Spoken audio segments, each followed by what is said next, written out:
I'll second it. Moving second. Those in favor of the motion, signify by saying aye. Aye. Aye. I'm going to abstain. I was not present for the previous board. Minutes are approved. Next item is the election of officers, office of president. I'll move to elect Bob Gentry as president. Second. Further nominations? Those in favor of that motion, signify by saying aye. Aye. And none opposed, motion carries. Thank you. Vice president? I'll move for Dennis Dawes. Second. Further nominations? Those in favor of that motion, signify by saying aye. Aye. And none opposed. Secretary is, get you right, Gary. It can be anybody you choose, Well, we sir. choose, Let's see. somebody nominate Gary, please. I'll move for Gary to be secretary. Second. We've been second. Those in favor of the motion, signify by saying aye. Aye. And opposed, motion carries. Next, review fees.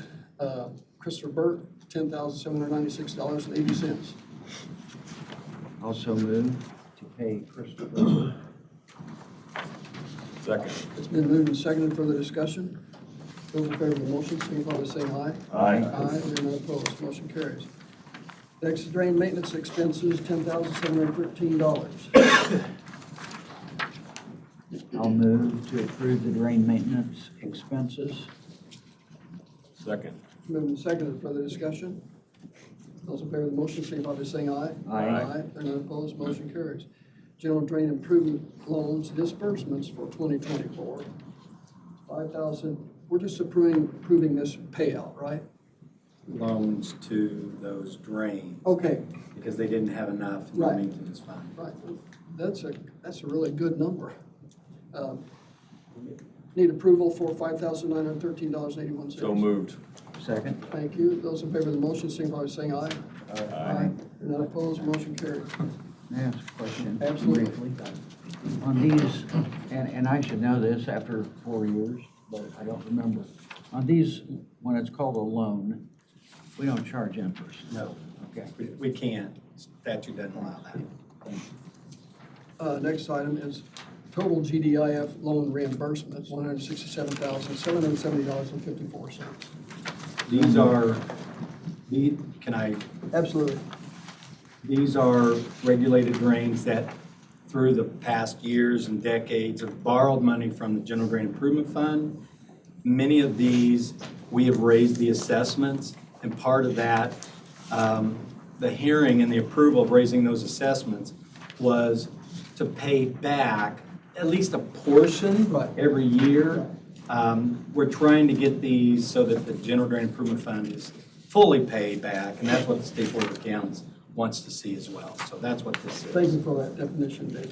GDIF loan reimbursement is, we need an approval for $167,770.54. So moved. Second. It's moved and seconded. There's further discussion. Those in favor of that motion, signify by saying aye. Aye. And none opposed, motion carries. We need a motion to accept the auditor's report. So move. Second. Moved and seconded. Is there further discussion? Those in favor of that motion, signify by saying aye. Aye. Aye, they're not opposed, motion carries. Old business, the first item is preliminary and final approval, banning engineering for DPR 523. Good morning, everyone. Morning, Jim. Perfect. Actually, you're there. I don't even know if we need to put it in. We had a short presentation, but we've been before you before. This is the Brownsburg Youth Sports Just mark out. Complex. Mark out. I can't change the auditor's report.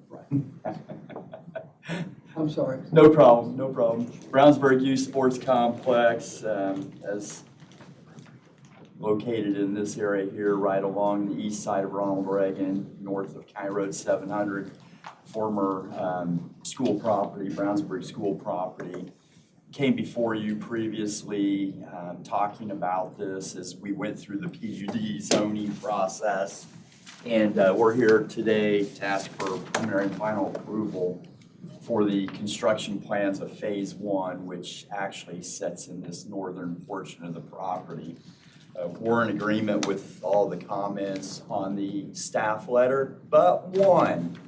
The assessment of $250 seems a little bit steep for a property that is really gonna be, the majority is going to be grass. And so we would like to request a reduction of that fee. Dave and I have talked a little bit about that. I'll just start. I hate to negotiate things at meetings, but I'll start at $100. Who's going for $100, right? Jack sent me an email and mentioned this. He's not here right now. He was requesting if this could be lowered, and I told Jack, I'm always consistent on commercial projects. We charge $250 per acre. The drain is running through the property. But as I told Jeff and I told Jack, the drainage board can always make a different decision than my recommendation on Is that. the $250 basically based on when you take impervious soil and, turn a grass lot into a parking lot? Yes. Okay. Yes, it is. And if you remember, came before the commissioners, 2 of you were here, and we asked for reduction of fees. It's a not-for-profit, so there's a little bit of a difference there. By the way, Greg, we need to be talking about that. We were supposed to come up with a policy for the commissioners, side note.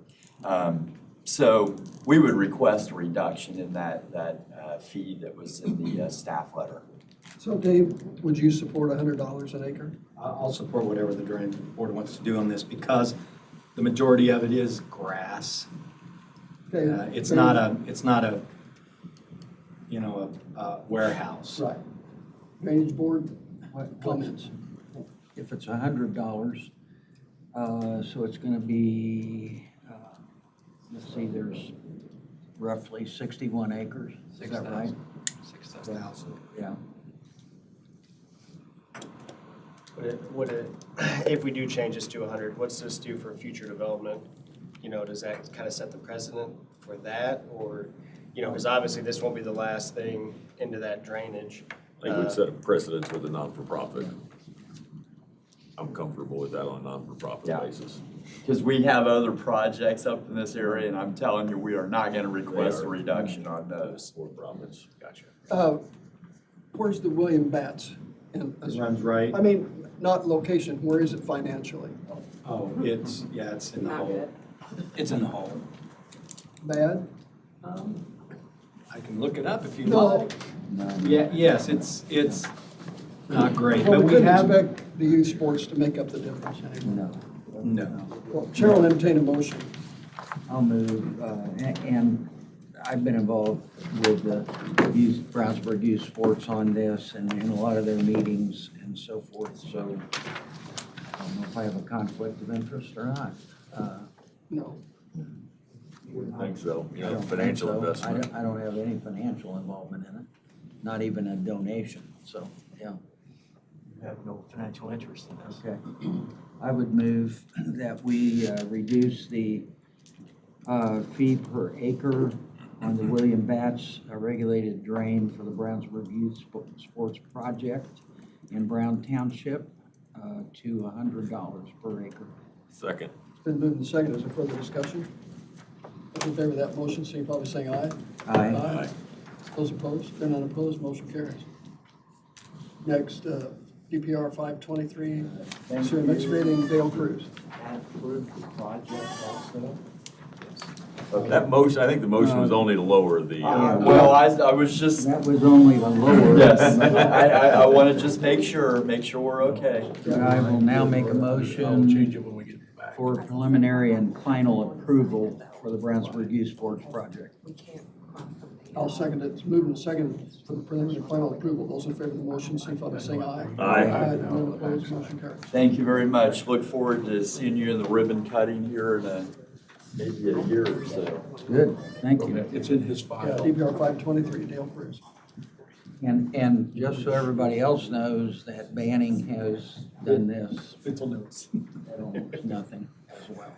So, Hey, good morning, Dale Cruz, Cruz Consulting, 7384 Business Center Drive in Avon, and I'm here this morning on behalf of Chip McCullough and CRM Excavating. Chip owns some property on east side of State Road 39, down just a mile or so north of I-70. It's right here. This property has a little bit of history. There's about 45 acres. Can you pull that down just a little bit? We're trying. Do you all remember Seven Fees Golf Course? Yep, This? This was over here. Golf course was over here. Okay, yeah. And Chip, he owns a lot of this whole picture right in here, but what we're talking about today, the north line of it is this 100.016. The east line is over in here, and then it goes around and it goes down, pull it up just a little bit. And then he also owns these parcels right here, which really aren't included in what we're talking about today, but we're gonna talk about them a little bit anyway. So there's a little history here. Chip bought this property in 2016. Can you roll that back to 2016? Why don't I give you the wheel? There you go.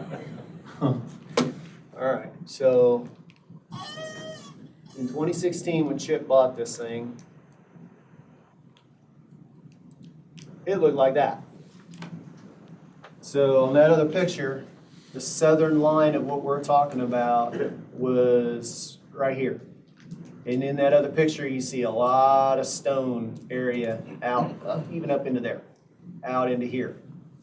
It's not built any buildings, but he's done a lot of work moving stone around. Chip owns a company an excavating company, bulldozers, excavators, scrapers. He does heavy duty site land development prep for big box buildings, for Avon Middle School. And part of that, he's made relationships with trucking companies. And so Chip uses this area for his excavating business. There's 1, 2, 3, 4, 5, I think 5 buildings on the property that he uses to keep his materials and his equipment and such inside. And he also stoned this area right here. Well, let's see, it starts about, the gate into his facility is right here, so it starts this area right in here. He rents to people that need a place to store semis. And that's proven to be a big deal. There's a lot of for whatever reason, there's a lot of people that need space to store their semi-trailers and their rigs, and that goes here. So what happened was, actually, there's another picture on there. In 2010, well, in years past, this was a trucking company owned by the Carter family. Yeah. And in 2010, it looked even a little different than that 2016 photo. So in 2010,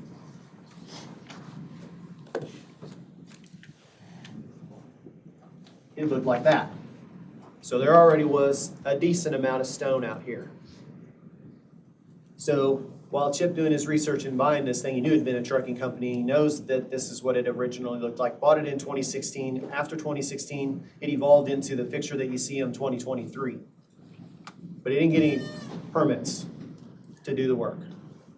So about 2 years ago, the county requested then Chip to rezone the property to the appropriate zoning classification that he needed to run his business, to do this work right here, which he did successfully, got the zoning in place.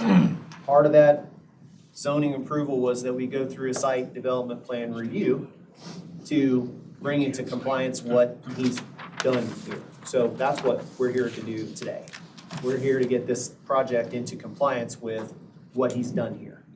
So this pond's been here for years. This pond ultimately will be the outlet for the drainage and detention for this facility. It dumps into this creek right here. And then, are you going to be driving in? Yes. There. Go there. Oh, look what you did. You let me drive. Okay, so there's the pond that's here, and then on the plans that I'm going to show you here in a second, there's a second pond that's going to go right here. And because of the work that Chip does, his business that he's in, Chip is going to build a detention pond here that would satisfy the detention requirement for whatever he may want to do with the rest of this property all the way down to here. That's why I said these two properties are sort of in play here. They're not really in play because they weren't part of the zoning violation. But this pond that he's going to build here will handle the detention for this whole site. So if he elects to develop this into something, detention will be there. If he elects to sell this to somebody, for somebody else to do something with it, this detention will already be there. And because of the work he does, he can do this pond on his time, with his manpower, with his own people, and it just makes sense for him to do that pond. This pond will drain through here into that pond and then out into this creek right here. So ultimately, all of this acreage will drain into two ponds, one here, one there, and outlet right there. So Dale, excuse me, Yes, sir. when you say all of this acreage, are you talking about the 49 acres then? Or is it more than that? It's actually more than that because it includes this 10 right here. Yeah, okay. Thank you. Good question. Our application was only for these properties right here because those are the ones that had the zoning violation. And we don't have a plan. There is no plan yet for these properties other than to provide detention for as part of this application. As you can tell, the Surveyor's Office is recommending preliminary and final approval. Drainage Board, Chair will entertain a motion. I'll move preliminary and final approval for DPR 523 CRM Excavating in Clayton. Second. It's moved and seconded. Is there further discussion? Those in favor of this motion, signify by saying aye. Aye. Aye. Those opposed, and not opposed, motion carries. Next, Thank you. minor plat, MIP 1189, Dale Cruz. Again, Dale Cruz, Cruz Consulting, 7384 Business Center Drive in Avon. And this morning, on this project, I'm here on behalf of Josh Betts, who's the owner of this ground north and east of Brownsburg, just a little bit, that we're trying to request approval of a two-lot minor plat. The two lots would be right here, and the second lot actually is right here. Brad, do you want to know that we've been dealing with this? Do you want to see a bigger shot of where this is located? No. Okay, go ahead. So two-lot minor plat, vacant parcel, and then we have the Quinn regulated drainage tile that runs through here. This has been on the books, this has been on the agenda here for a few months, yeah. And what it boiled down to was we needed an outlet for a perimeter drain for this lot right here, which this tile is not exactly accurately shown on this picture. And so we had two choices. Our choice was to coordinate and negotiate with the neighbor and the owner of this property to cross over through him to get to the tile. Or there are two pipelines that run parallel with each other. They're just to the west of the railroad. The other option was to weave a drainage tile above a pipeline and below a pipeline, because the pipelines are not at the same elevation. So shoot the gap, weave a tile through the pipelines and coordinate out with the pipeline company. That was the other option. We exhausted our options with trying to get coordinated with the neighbor here to come across his property. That proved to fail. So that sent us down a path of getting coordinated with the pipeline company to do this crossing. We now have that approval to do that. The work hasn't been done yet, but we have approval from the pipeline company to squeeze our tile over the top of this one and under the other one to get to the tile. Is all of that in writing? It is. I have an email from the pipeline company that give us permission to do that. Is it multiple companies or the same one? Good question, it is just one. You've seen the recommendation from the Surveyor's Offices for preliminary and final approval. I think Dale's gone out of his way to move this issue forward. So Chair will entertain a motion. One of the things I will mention Absolutely. is that the owner, I requested an easement along the south line of Lot 1 And so he gave me a 20-foot easement here and a 30-foot easement along the south line of Lot 2, because we're also doing a study on the Quinn to maybe trying to get some surface water, because this is a pond through here, trying to help get some surface water out of this area over maybe to Frozen Corpse Road. If we can get it under the Frozen Corpse Road, that ditch, you will remember that we have, back a few years ago, we designed a structure here and a pipe under there to go out. Well, it actually goes south, connects with the Quinn, and then goes to the pond here. So we're just looking at options to try to get some of this water that stands to that pond. It might do something with the tile, we just don't know yet. But I asked the developer for those easements to give us more options. And they've provided that as well. That's gracious then.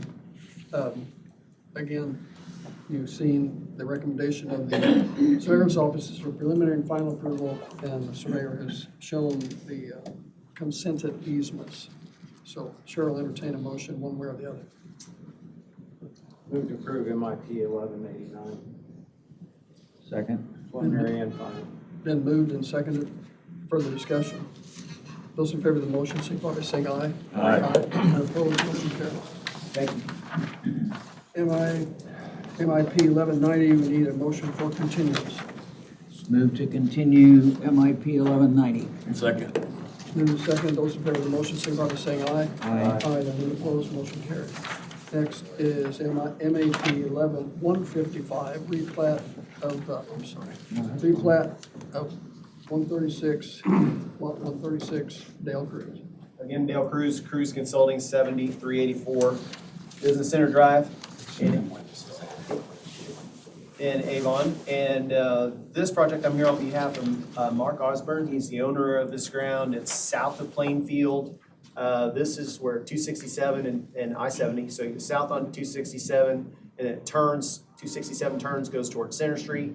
This is that Indiana Street? Yeah. This is Indiana Street that comes up out of Mooresville, and we're about, I don't know, 5 or 6 lots north of that intersection on the west side of the road. It's this parcel right here. This is the one that we're talking about. That's not. Is that?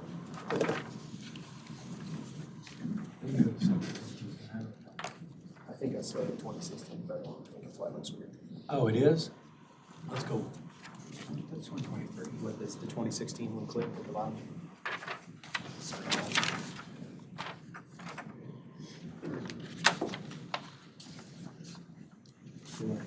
Yeah, okay. So, oh, there we go. I just couldn't see him there, hid under the tree. So Mr. Osborne, a couple years ago, hired a company to build him a barn in his backyard. Months later, there's a barn. And a year or two later, he gets a letter from the county that this barn company didn't pull a permit to build a barn. So sent us down a path of, well, okay, let's retroactively get a permit here for this.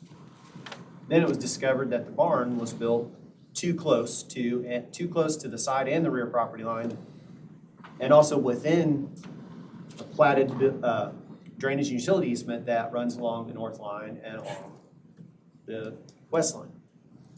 So that sent him down a path, Mr. Osborne down a path to go to the Board of Zoning Appeals to get permission to allow a structure on the property to be closer to the side property lines, the side and rear property line, than what the ordinance allows.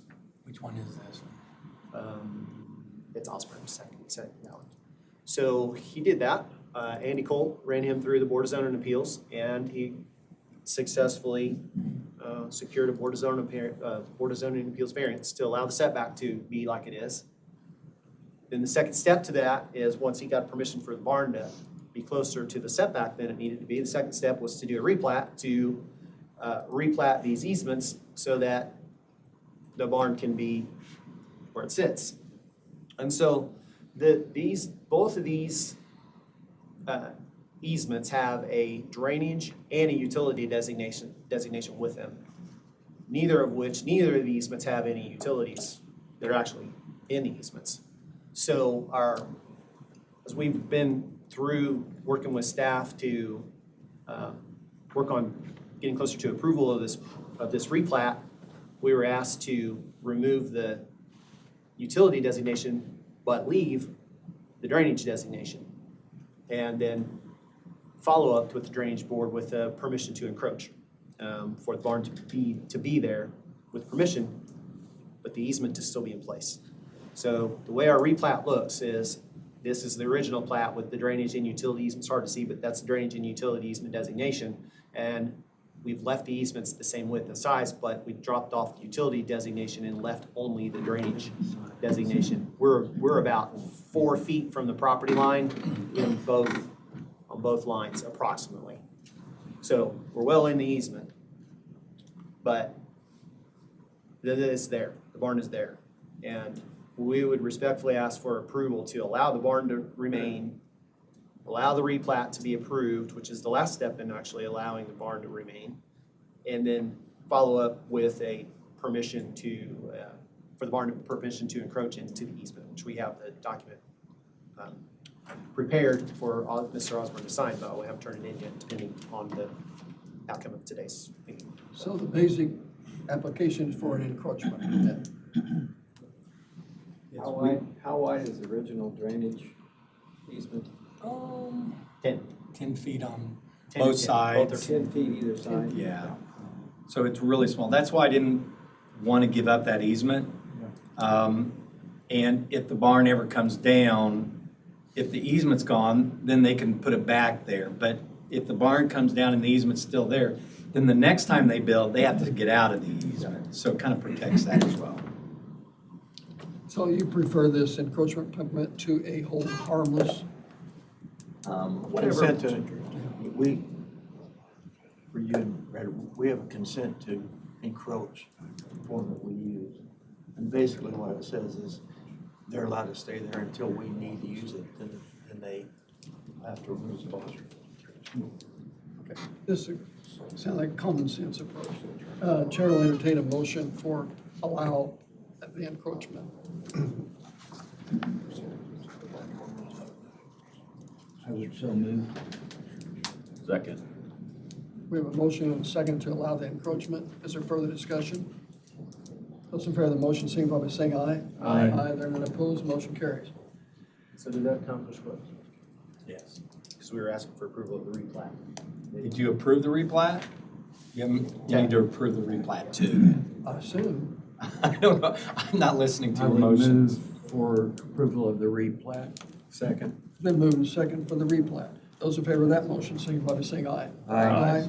There. Thank you. There we go. Now, MIP 873, Dale Cruz. Now we're moving southwest of Danville, a mile or two.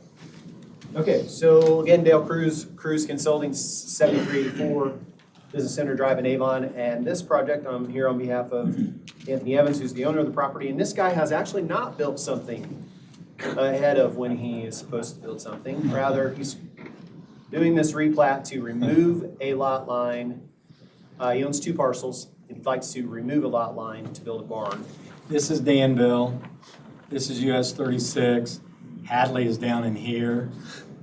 We're gonna be right in here, so I'll squeeze in.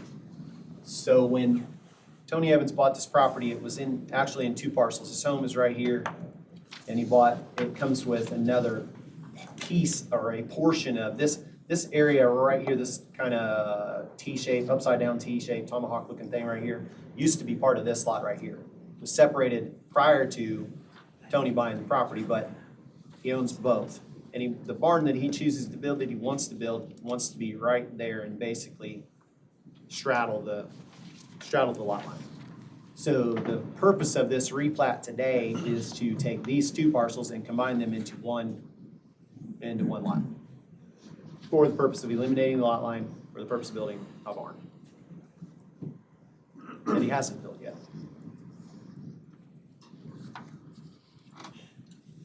As you see, the Surveyor's Office has recommended preliminary and final approval of MIP 73. Move to approve MIP 873, preliminary and final. Second. Been moved and seconded. Is there further discussion? Those in favor of this motion, signify by saying aye. Aye. Those not opposed, motion carries. Thank you. MIP 1191, Stutler, Dale Cruz. Dale Cruz, Cruz Consulting, 7384 Business Center Drive in Avon. And this project, I'm here on behalf of the Stellers, who are the owner of this property. This property is north and east of Pittsboro a little bit. It's on County Road 550 East, 500 East. Sorry, it's on County Road 500 East. The property's right here. This is the, right here, sorry, Jeff Gordon Boulevard and I-74 interchange is here. So it's a little bit north and east of that interchange. This is County Road 1000 North, is right here, so we're almost at 1000 North. It's approximately 20 acres. The Stellers would desire to subdivide this property into 3 lots. The lots will be, they'll run north-south. We can look at the picture in a second, but they'll run north-south, 1, 2, 3. This is Mars. And then it's Stellar lots.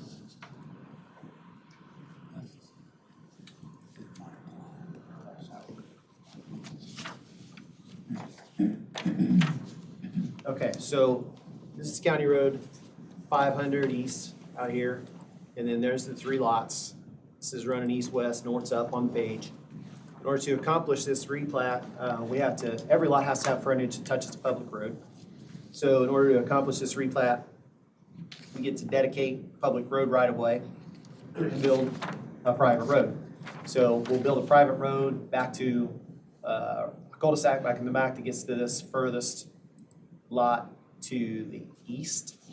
And then this drain out here towards the road, and then there's County Road 500. So one of the things that we have to approve when we do these minor plats, we have to prove we have a perimeter drain outlet for septic systems. And what we found was there's a tile that, can we go back to these? Yeah. So there's an existing tile, best I can tell from looking at aerial photos on Google Earth, on historical photos. Hard drive. Yep. Zoom out far enough. There we go. You see a light colored line right there. And then you see a light colored line right here.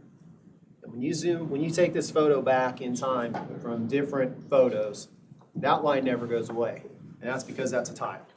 So what we did was we had Mitch Alexander expose the tile right here and right here. And we know that it outlets into the creek over here. We had him expose it for 2 reasons. Number one, we had to know that it was deep enough that it would serve the purpose to drain our perimeter drains for septics. It's well deep enough to do that. And then the other purpose was that we had him expose it was because the health department routinely requires us to run water through the tile to prove that it works. And so we've done that also. So we hired a swimming pool water delivery truck, bought us 5,000 gallons of water right before it got cold. And we dumped it in right there, and 15 or 20 minutes later, the 5,000 gallons of water exited right over here. So we feel confident we have a good working tile. So private drive, 3 lots, perimeter drain tile will install back, it will go across this south property line. It'll connect into that tile, and the perimeter drains for those 3 lots will tie into that tile. Like I said, it's plenty deep enough, so right here. We'll tie in right here, and we'll run a tile across the back here, perimeter drain, perimeter drain, perimeter drain. And the other thing that's interesting about this site is, or it's important to know actually, is that when you span back the aerial photography, there is a history of this area not draining well at all. You can even go far enough to say that it doesn't drain well at all, even though this tile has been in there for 20 plus years. It drains, but it drains very slow. You can see it in the aerial photographs where crops have have drowned out, and you can see it in the aerial photos. Partly because it's low and it's flat. This line right here, incidentally, that line right there is the 100-year flood plain that FEMA has so graciously mapped for us that gets over onto this property. So we have to be aware of the floodplain elevation with our septic field location, our house location. So this comes into play also, but it just supports the fact that this area is low.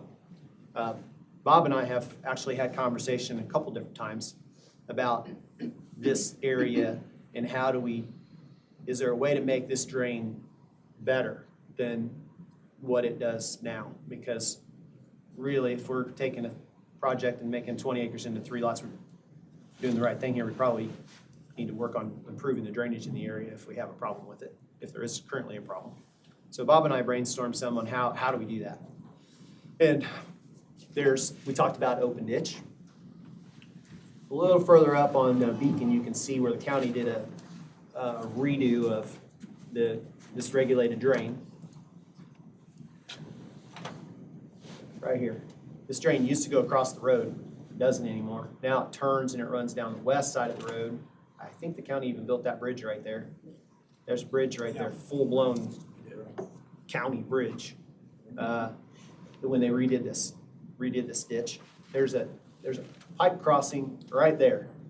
Right there goes across the road. So we looked at grades to see if we could run an open ditch all the way up there. Way too far. We can't go that far. It just at a 0.5% slope, you need 8 feet of fall. There's not 8 feet of fall in 4 miles up here, much less. It's not gonna get there. But we can run a tile. Zoom this back out, please. What we could do here, and what Bob and I landed on, I think at least, was that. See, there you go. There, you can see this. If you span this back in time, it never goes away. So the tile runs through it, and you can see the dry area running through it, but it's just not enough to keep that area dry. This is not on our property. The Stettlers did own this ground. They bought both of these together. They did own this ground. They sold it to an individual who desires to build a house here now on this property, one house on this property. And then Stettlers were there 3.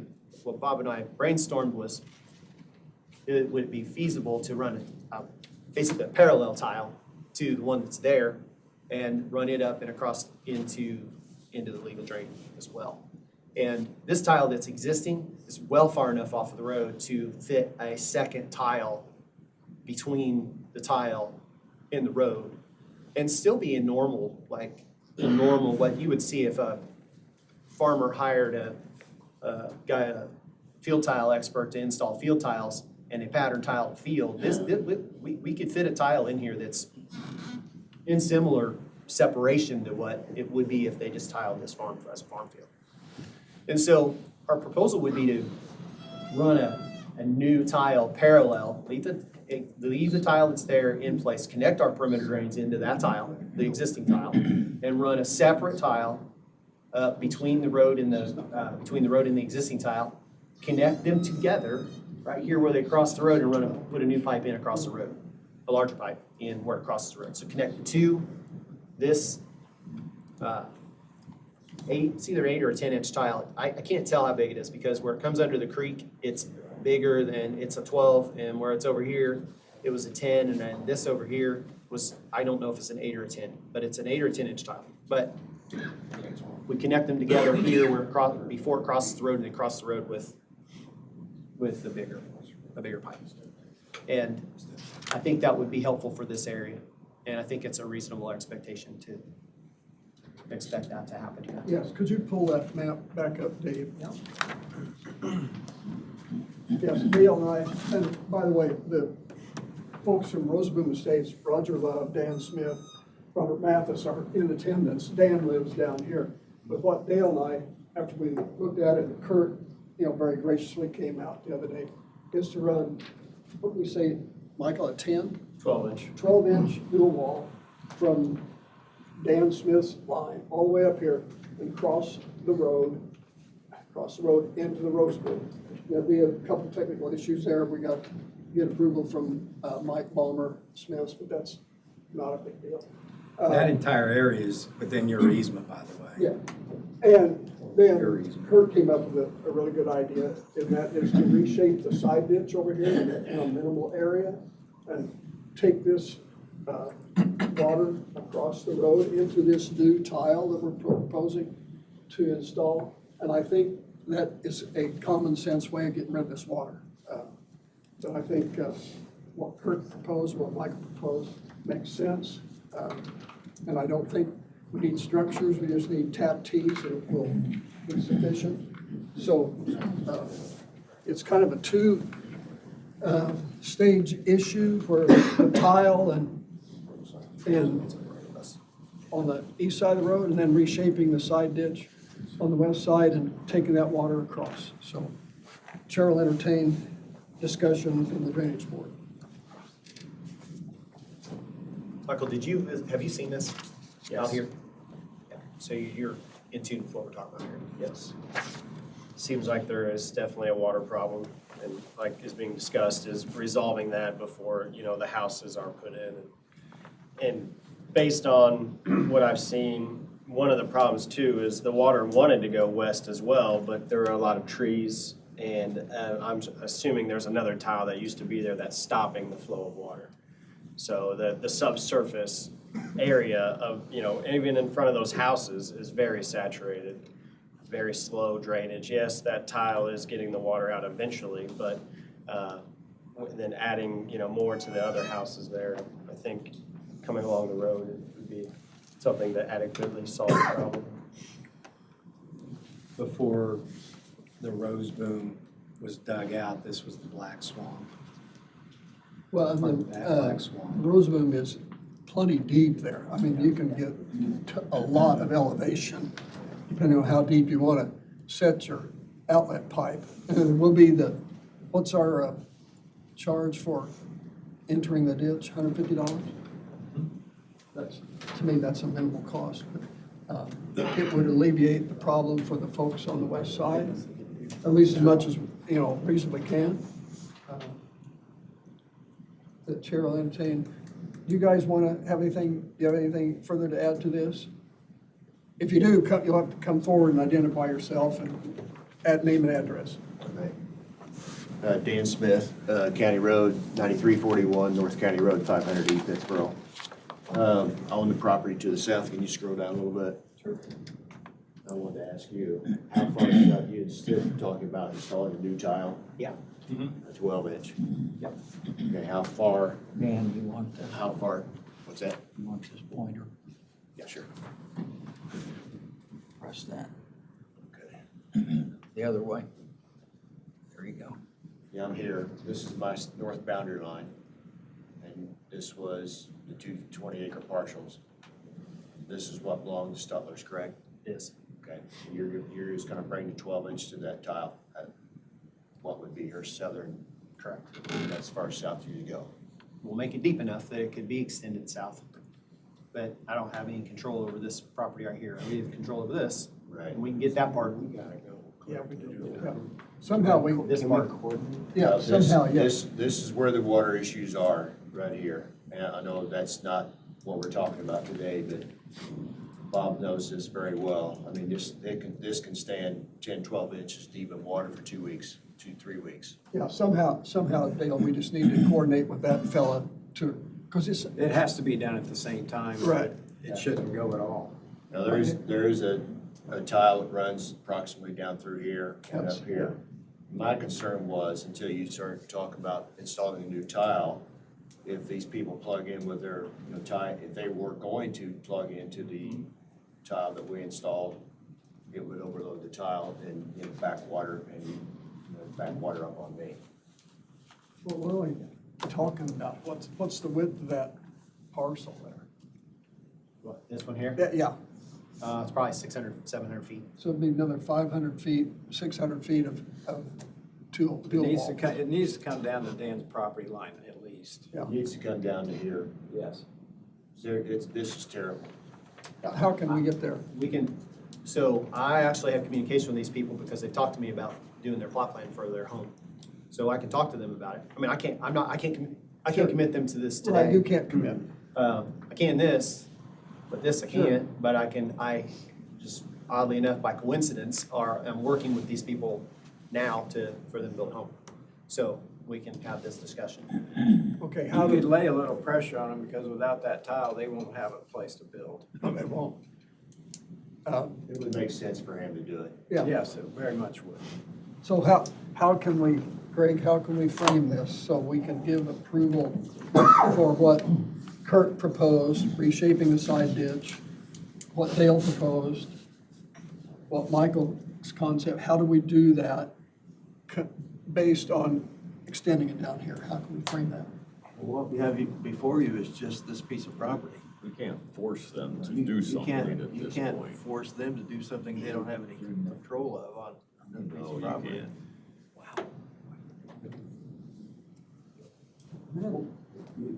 You can approve this and direct everybody to contact that property owner, report back to us. It's not gonna happen tomorrow. I think we got time to talk to this next property owner to get okay. Dan knows him too. I can talk. Okay. It's It's in his best interest, It's in his best interest to Yes. do that. If you're gonna build one house on 20 acres. Well, I mean, told, after he bought the property, I told him, I said, you do water stands down there about 10 inches deep when we get big rains. And he's in there, his eyes about popped out of his head. We can make So, that water go away if he'll cooperate, we can make that water go away. so do we just table this until is that the proper? No, I think we approve what we have, because we're not gonna force upon another landowner at this point. So what I will commit to you is that we'll make this tile be deep enough to get all the way down to here. And that I'll coordinate with this person. So are you gonna expect him to pay to bring that tile clear through him? Gosh, it's not gonna cost them that much.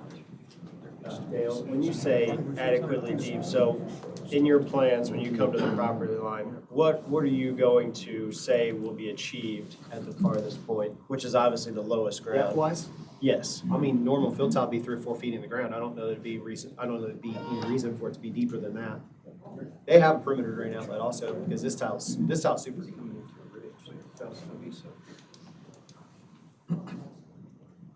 Tile will be deep. Thank you, sir. Okay. Another issue I think we have to consider is, yes, Robert, you want to? Yeah, Mr. Gentry, I'm Robert Mathis. I live there in the last lot right there, 004 in Rosemoon Edition. This one right here, sir? Yes, What's the address on that? 9518. Okay. And I appreciate you trying to get the drainage and stuff, but it just, I don't know how that works, but from right here, here's my place right here. From the property line, you get to the side ditch, the county side ditch, that water does not go anywhere. You putting this other tile in between the side ditch and the existing tile is not gonna help the side ditch. That water just sits there forever. And it doesn't, there's times it runs across the road when we get all these floods and comes into the front of our properties. And I know I can speak for the rest of the neighbors because it does, and it just sits there. Then it affects the whole right there in my back lot, my neighbor's lot, and the one before that, because the water eventually just starts running backwards, running back to the west, because these ditches, these side ditches are not going anywhere. There's no flow to them, and with you putting in this other tile, that's not gonna help any of this.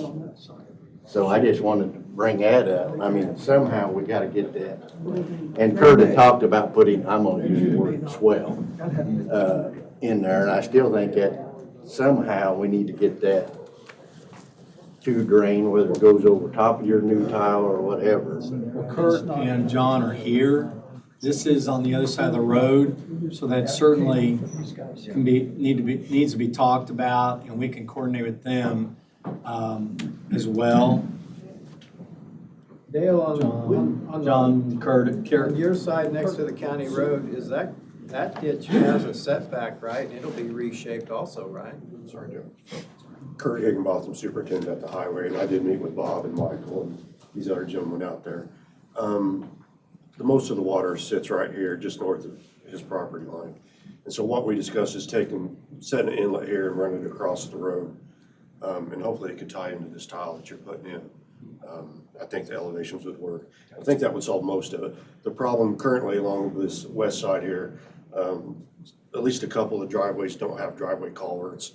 And to get the water to go to the north across Roger Love's property would be a pretty deep ditch. So that's kind of what we came up with on the day we met out. Well, yeah, Kurt's concept that day was, reshape that ditch from Roberts, and maybe not go all the way to Rogers, because Rogers, I think, he talked to Kurt about reshaping the ditch north of his house, taking that water to the Rosabud.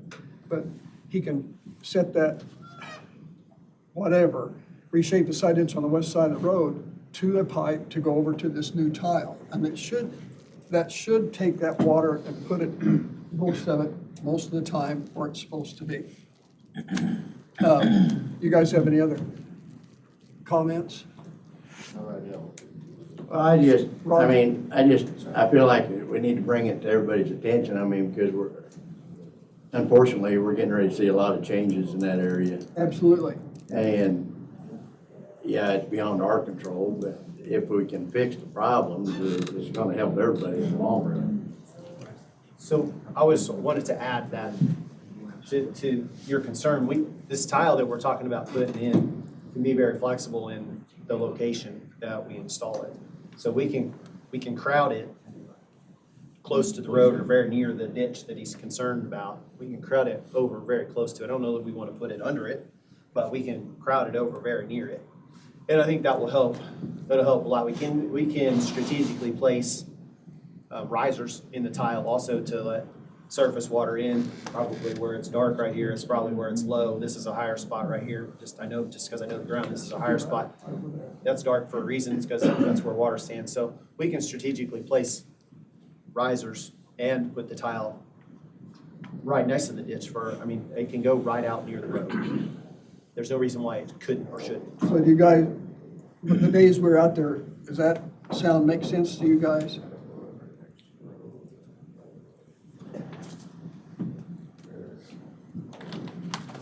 I'm Roger Love, 9598 North County Road 500 East. My concern is if you're gonna cut the side ditch on the west side of the road, how far from north to south? Well, Kurt, could you come back up here, please, and address for Roger, what's your concept of reshaping the water? Yeah, so if we're gonna do something here on the west side, just to dig a ditch starting all the way down here at Mr. Mathis's property and taking all the way to the north would make a very deep ditch here at Roger's house. So to help Roger out, move down just a little bit, Dave. To help Roger out up here, we could dig a shallower swale or ditch on this side and then turn it this way. I think, Dale, you were talking about sticking a tile or a culvert across here. Yeah. And we could stay within that area too and have a swale that comes from Roger's property up here, turns and goes towards the ditch in the same general area that Dale's putting is it a culvert or a tile? You'll be tile in there. There's one there now. Just basically replacing it. So that's kind of my solution for Roger's issue. So to open up the drainage on the west side of the road, flowing it north. Do what now, Roger? So you're looking at opening up the side ditch on the west side of the road, on the north side of my property going north. Yeah, you have a driveway culvert, right? No. You don't? Well, it's there, but it's buried. Yeah. So we would try to get down to the invert of your driveway culvert here on the north side of your drive. Yeah. And then take an open ditch that way and turn it left. Okay.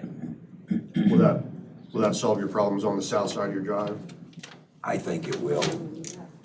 It'll help it.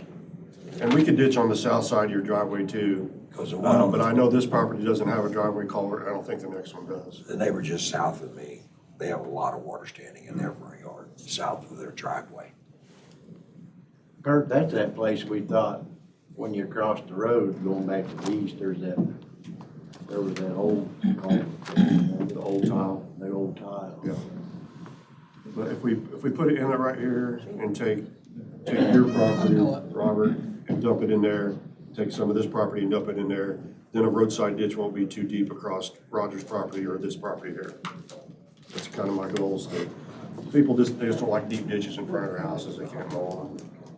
So you're looking at going from Robert's property under the road over. Yep. That's what we talked about, setting some kind of inlet right there and taking it across the road and dumping it into this 12-inch tile that Dale's gonna put in. Then I would recommend also the third lot north, two more north. This lot? Gentlemen, Go onto the road there. for expediency. It's a possibility. There's a lot going on here. Can we have Roger, Robert, Dan work with Kurt and Dale and come up with, I'll give you time to talk to that landowner about finishing that tile so it can all be installed, all be done at one time? Would that be appropriate? Because I don't think we can solve this right now. But I think we need to give Dale approval for what he's asking for, and then in hopes that we can collaborate the other additional projects Okay. that will John? improve. Just one thing to add too, I think that as part of this work, it would be good if we could, as part of this project, to at least improve the roadside ditch on the east side. What's there, like they commented, really drained much, so if the county's gonna do some of the work on the west side in the future, I think it would be appropriate to ask for some side ditch work on the east side, just get rid of that. And then also Dale, I think I'd asked in the letter about time, what you're gonna do for drainage along your private drive going back to the east. So this might help give you something to tie that into, and then cross the road. Okay, so do we want to go ahead and give Dale We do. preliminary approval? Not final approval? I don't know why we wouldn't give him final, I mean, Well, Chair will entertain a motion. Chair will entertain a motion, please be specific. I would make a motion for preliminary and final approval on MIP 1191 project. As submitted or as amended? As amended. Amended, not submitted, because we Okay, added as to it today. amended, as amended. All right. And then how do we confirm to do what John and Kurt and these landowners, how do we confirm that's gonna get done? but I think that's on the county, not, What's important is he's committed to put this on his property deep enough Yeah. to handle that coming off this other property. but it's not his responsibility to get it under the road. It'll be Right, there. right. It'll be there and work. The other work has to get done. Okay, so Kurt and John can work with the landowners then? But I think we were asking that he does, a couple things be included with this plat that needs to be specified here if you're gonna approve, and that is the tile. If we wanna ask him to do the roadside ditch, we need to specify that. That's the amended part.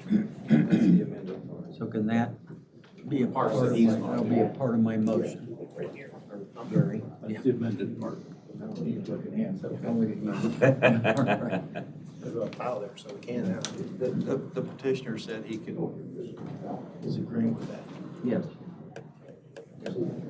And that was the amended motion. We'll work with John to get our grades worked out in the district. We're gonna have tile there now. We didn't have anything there before. Right. We do now. You're providing the opportunity to improve the, Yeah. but the property to the south, but we can't force anything upon them other than you're gonna work with them and encourage them to improve their property, but it comes at an expense, right? As amended. Amendment So the motion's been made as amended. Yes. That's no good. And motion's been made and seconded as amended, and I'm gonna trust, They can't sign that, but they can prove it. I'm gonna trust that everybody involved in this is gonna work with each other and make it work for those guys there.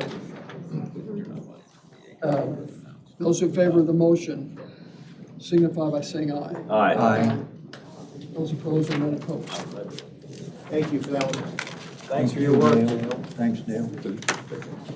Next is MIP 1192, consulting. 700,000. This one's down by Friendswood, just north of Friendswood. Again, Dale Cruz, Cruz Consulting, 7384 Business Center Drive in Avon. And this is the Marsh family that I'm representing for this particular project. Marshes own this, these two parcels right here. They desire to divide this into 3 lots, one for them to build a house on for themselves, one for their kids, and one speculative vacant lot. There'll be a, similar to how we were discussing on Stetler's, we'll have a publicly dedicated, privately maintained street that comes in off of 700 down to a cul-de-sac that's about right here. So there'll be a lot here, a lot here, and a lot here. One on the south side of the ditch, this one on the southwest side of the ditch, and then one on the north side of the ditch. There's this creek here suffice for our perimeter drain outlets. It's deep enough to allow our perimeter drains to outlet into that ditch. There was no tile to die test here. We didn't need one, so we didn't look for one. I don't think there is one. We don't need it. And so perimeter drain goes here into the ditch. This perimeter drain goes into the ditch, and this perimeter drain goes into the ditch. This privately maintained drive will have a side ditch that runs down the east side. That's picked up in a culvert pipe that directs the water back to the ditch here. So that's the long and short of this one. It's a 3-lot request for approval of a 3-lot minor plat. You'll see the surveyor's office recommends preliminary and final approval. Chair will entertain a motion. Move to approve MIP 1192, preliminary and final. Second. Been moved and seconded. Further discussion? Those in favor of the motion signify by saying aye. Aye. And none opposed, motion carries. MIP 1193. Dale. Last time, Dale Cruz, Cruz Consulting, 7384 Business Center Drive in Avon. Here's this morning on behalf of SUK Development, which, just for transparency, I am part of. So I have a financial interest in the spot. Just put that out there so everybody knows, so there's no surprises. This is Danville. We're just north of Danville, a couple miles. It's County Road 300 north. It's north of Woodfield on Washington. So it's this almost 10-acre woods. And the proposal is to basically divide it into half. It's not exactly in half, but basically divide it into half, divide it into 2. There's an existing fill tile that comes through this grass waterway, through the western edge of this woods, and down into a structure. There's a structure here that goes under the county road. It's like a concrete block structure. There, you can see it, it's big. So this is a concrete block structure. This thing's about, I don't know, it's about 4 feet deep approximately, and then it goes under the road. And this field tile that comes through from the neighbor dumps into the side of this thing, which is important for what we're gonna talk about here in a second. So the driveway for this plat will be a shared driveway. There'll be one drive that comes off 300. It'll be about here in the middle of the property. And then if we were to turn on the contours, what you would see is there's a drainage way. It's not large, but enough. There's a drainage way that runs down to this corner right here. It just sits there. There, you can see it in these way those contours are forming a V right there. There's a drainage way that runs down right there. There should be a culvert under the county road, but there isn't, and I don't think there ever has been one, but there should be one. There needs to be one there. So to remedy that problem, what we've done is we put an inlet in here and ran a 15-inch pipe all the way down to that structure, that block structure that's there. And we'll put our pipe into the side of that structure where the field tile, right there, where the field tile pipe comes in now.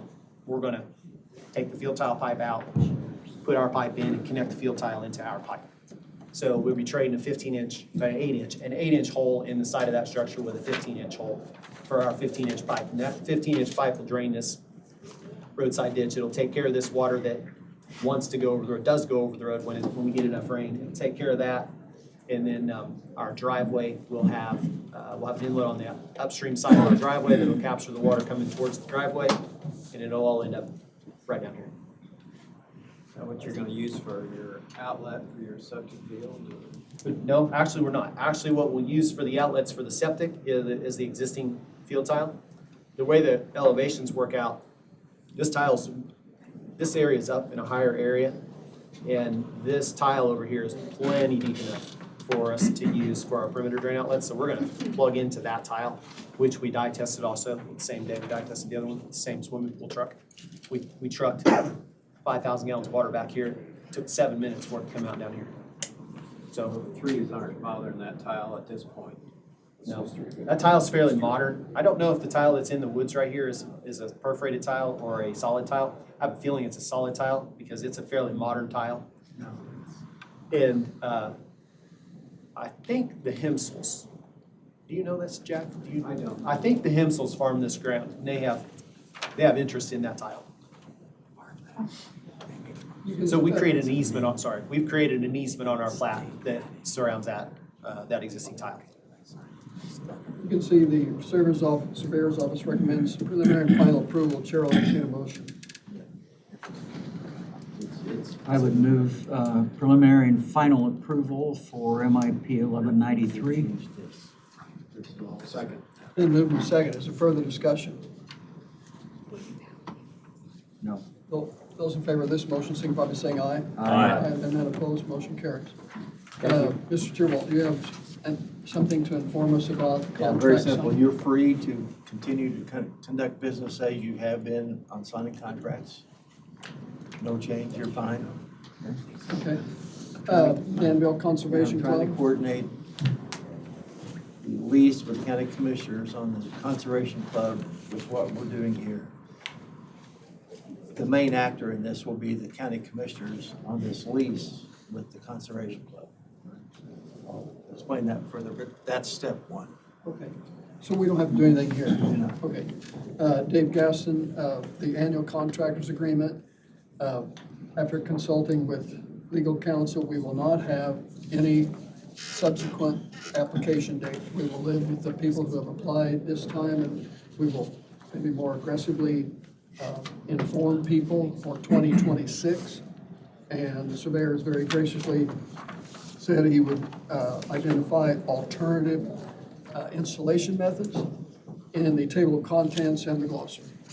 So anything else, Dave, you got about the contractors agreement? No. Go ahead. We have a Morgan Hendricks County Joint Drainage Board meeting tentatively set for February 19th at 11 o'clock at Mooresville Town Hall. If that's going to be good with Michael and, is it Bob? Yeah, it's okay with me. So I'll let Terry Brock, the Morgan County Surveyor, know. What day is the 19th?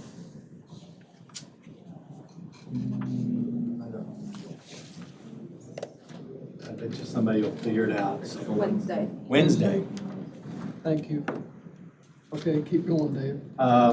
Danville Conservation Club, inspection report from Manning Engineering. Yeah. I know we're going up against the gun here. Max Cole, Banning Engineering, 853 Columbia Road. I think you guys have a copy of the latest inspection, but the Danville Conservation Club's high hazard dam, we do inspection every 2 years. I don't know if you guys have seen the pictures of the inspection, but just wanted to come up and review just some general maintenance items that we need to get somebody out there to take care of. Make sure they don't grow into something bigger. Literally, there's some trees and stuff around the principal spillway concrete area that we just replaced in 2022, so we're gonna wanna get that stuff cut and treated. There's some groundhog holes at the downstream slope of the dam that are gonna need addressed, some clogging of the tow drain outlet, so all those things are things that we noted. So like I said, just some maintenance items on that. The one thing to note, 2021, there was a change to the state code that's requiring all high hazard dams to have an emergency action plan, which is, it's basically a document that holds some response items that the board will take over. There'll be a coordinator involved in that. So the big thing there is getting a breach routing done for that dam, which I don't believe has been done up to this point. Right, so that's kind of the big item for you guys to consider. Other than getting those maintenance items done is looking to get the emergency action plan done. So that's something that we can do. Just have to kind of know how you guys want to move forward with it. Can we just go ahead and approve that so they can do it? Should. But we need to do that. Chair will entertain a motion to approve this proposal just presented. We could do it hourly, you know, and we'll get with you and give you an hourly proposal. So moved. Second? It's been moved and second. Further discussion. Those in favor of the motion, signify by saying aye. Aye. There are none opposed, motion carries. Thank you. Okay. This is just the inspection report that needs to be signed. Bob, you need to sign this report. And is the last thing, Dave, is that the Christopher Burke contract?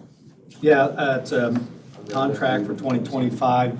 You guys can take a look at it, or you can approve it today, whatever your desire is. Has Greg seen it? Bill, is it identical to last year? Yes. Well, it's identical, but the fees have gone up.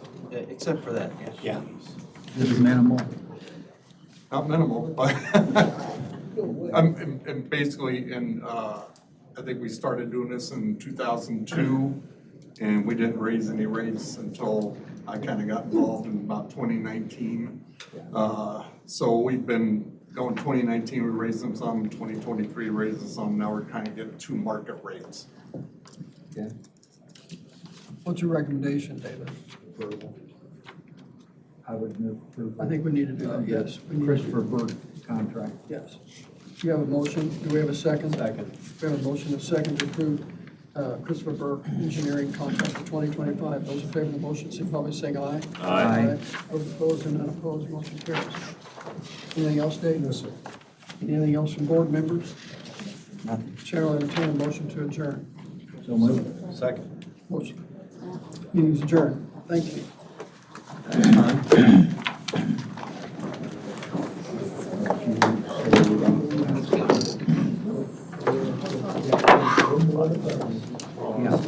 Denny, do you want this up for the commissioners meeting?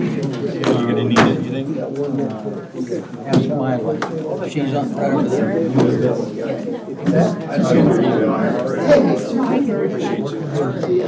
That's all right. You give it, you take it away.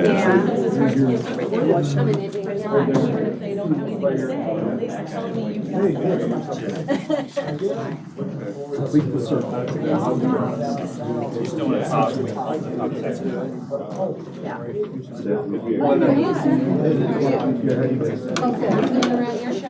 Oh,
Join me, please, in the Pledge of Allegiance, and we have a quorum and a prayer led by Commissioner Dawes. I pledge allegiance to the flag of the United States of America, and to the republic for which it stands, one nation, under God, indivisible, with liberty and justice for all. Heavenly Father, we thank you for this day. Give us your wisdom and guidance in our meeting as we make decisions that affect the people in Hendricks County. We thank you for everyone here at our meeting, and we pray that what we do and say will be honoring and pleasing to you and those that live here in the county. In Christ's name, amen. Amen. First item on the agenda is the election of officers for 2025. I'm moved for Commissioner Dawes as president. Second. Those in favor of the motion, signify by saying aye. Aye. The meeting is yours. Thank you. Thanks, Bob and Brad. Welcome, everyone. Those of you that want to have a seat, you can go to conference rooms 4 and 5 that is across the hall, and it is being televised over there as well, or you'll see the video of the meeting. So if you want to go over there, you can. Otherwise, you're going to be standing here probably for a while. But anyway, welcome. Happy New Year to everyone. Brad, welcome. Thank you. Ann, welcome. Thank you. And welcome to everybody else who's still here. So, good. We need approval of the minutes of November 26th. Oh, I'm sorry. We need to have some other officers elected, excuse me. We needed to elect vice president. Thanks, Bob. I would move to elect Bob Gentry as vice president. I would second that. All those in favor say aye. Aye. Aye. Opposed? Okay. Thank you. Appreciate the hall pass for a year, gentlemen. You're welcome. We need approval of the minutes of November 26th meeting and the December 10th meeting. Only the December 10th meeting minutes will be subject to final review. Move for approval. I'm gonna have to abstain on both of those. I'll second. All those in favor say aye. Aye. Aye. Thank you. Approval of the claims that were emailed to us on December the 26th. Is there a motion to approve those claims? Move for approval. Second. Any other comments or questions? All those in favor say aye. Aye. Opposed? Thank you. We'll move to new business. There is no unfinished business. We have our 2025 appointments to make. Can you do the regular claims too? You did the ones emailed 12/26, but there's also ones since then. So just all claims from. All claims. Okay. All claims, yeah. Thank you. Thank you, Mila. Mila, you and Greg are here to keep us in line and out of jail. All right, thank you. Was that in your packet? Or did you bring that? No, it was in the packet.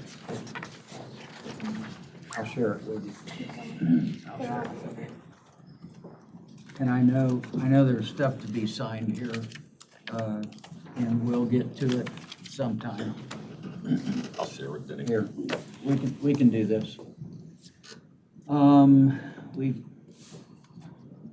Area Plan Commission, we need to make an appointment to the Area Plan Commission, and I would move that we appoint Brad Wicker Second. as commissioner to the Area Plan Commission. Then moved and seconded. All in favor say aye. Aye. Communications Advisory Board, that's the 911 call center. Move for Dennis Dawes. I'll second that, I guess, if I can. And all in favor say aye. Aye. Cypress Manor Facility Resident Committee. Phyllis has done that in the past. I'm willing to do it. Move for Dennis Dawes. Second. All in Second. favor say aye. Aye. I'll continue on the Economic Development Partnership unless one of the two of you want to do that. No, that's fine. Move for Denny Dawes. Second. All in favor, say aye. Aye. The EMA Advisory Council, Emergency Management Advisory Council. We need one of us on that.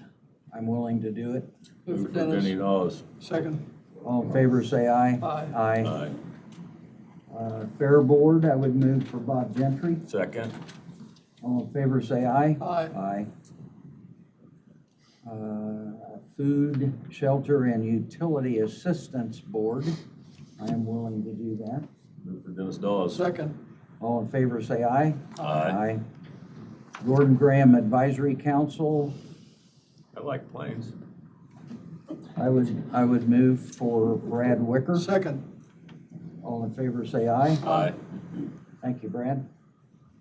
Recognition Committee, I'll do that if you want. okay, Move Bob, for Bob. second.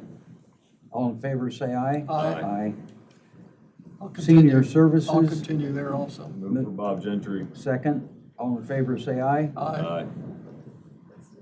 Vehicle Accident Review Board. I would like to do that one. Move for Bob Gentry. I'll second.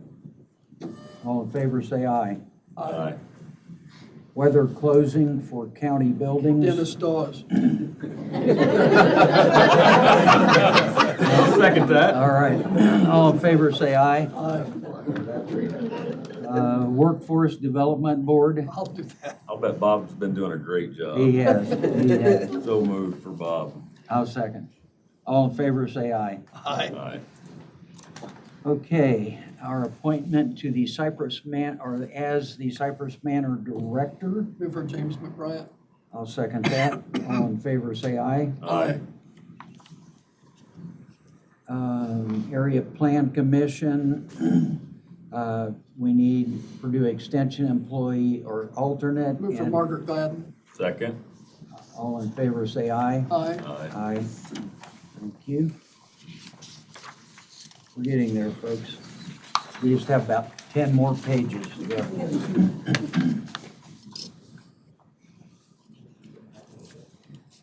Citizens Water Service Advisory Board. Move for Jim Martis. I'll second. All in favor, say aye. Aye. Aye. Cypress Manor Facility Resident Committee. Move for Dr. Stockbridge. I'll second. All in favor, say aye. Aye. Aye. The Danville Economic Development Commission. Move for Ben Comer. Second. All in favor, say aye. Aye. Aye. The Danville Downtown Partnership, Move for Jack Swally. Swally. I'll second. All in favor, say aye. Aye.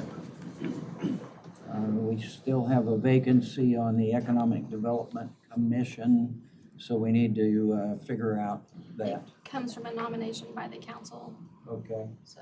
so that's up to them. All right. We'll contact them to figure that out. They can bring that back to us. Thank you. The Health Board, Move we for have. Dave Harden. Okay, it's been moved for David Harden. Second. Second. All in favor, say aye. Aye.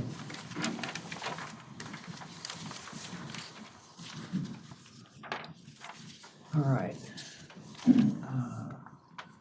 You willing to do this? Who's your Heartland Resource and Development Council? Move for Dave Wyatt. Second. Hey, wait a minute, can I have a say in that? No. All in favor, say aye. Aye.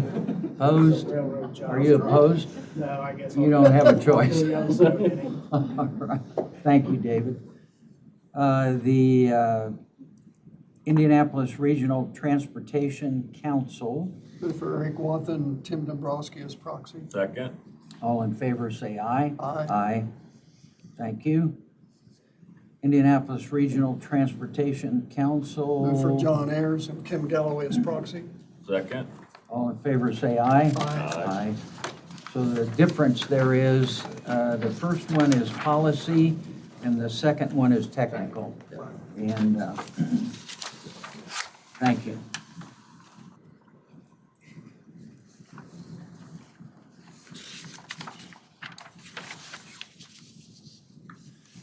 Purdue Extension Advisory Council, Shannon Griffith and Pat Wynn. Move for Shannon Griffith and Pat Wynn. Second. All in favor, say aye. Aye. Recognition Committee, John Ayers, Todd McCormick, Aaron Hughes, Nancy Marsh, Move for those four. and Bob will be on there with them. Yeah. Second. All in favor, say aye. Aye. Aye. Redevelopment Authority, this is not the Redevelopment Commission, it's the authority. Move for Dan Devlin and Mark Vizral. I'll second. All in favor, say aye. Aye. Thank you. The Tourism Commission, Move for Caleb Brown, Carissa Newton, and Mike Grabowski. let's do the layperson, Carissa Newton, and the lodging rep, Mike Grabowski. Let's do those two first. Okay, I'll move for That's Carissa. the one you got the letter on, of where you're only doing the one, the layperson? We're only doing the layperson? Correct. Carissa Newton? Yes. I'll move for Carissa. Not the other two at all? Move for Carissa Newton. Okay. Second. All in favor, say aye. Aye. Thank you. Thanks, Milo. Vehicle Accident Review Board, Jim Yetter, Todd McCormick, and John Parmley, our insurance. Move for that committee. Second. All in favor, say aye. Aye. I should have asked, I think the sheriff's okay with Jim, I would imagine. Thank you. Weather closing for county buildings. Move for Jack Sadler, Debbie Fletcher, Kurt Higginbotham, and John Ayers, and Commissioner Dawes. Second. All in favor, say aye. Mr. President, may I interject? Sure. I want to thank Mila and Todd for a week ago Sunday, getting the word out, because we hadn't used the system in a long time, and I was on the phone with them late at night. And I'm going to also thank John and Debbie Fletcher and Kurt Higginbotham and Sheriff Sadler for their input, which led us to those closures. So There was a couple of other people involved in that too, Bob. Renee Tomlinson from the call center, Greg O'Brien from the call center, yes, thanks to those also. and for those folks as well. They were integral in keeping things Yeah. right. Did we vote on that? I think we did. Okay, we did. Thank you. Thanks. I think that's all of our appointments. Thank you very much.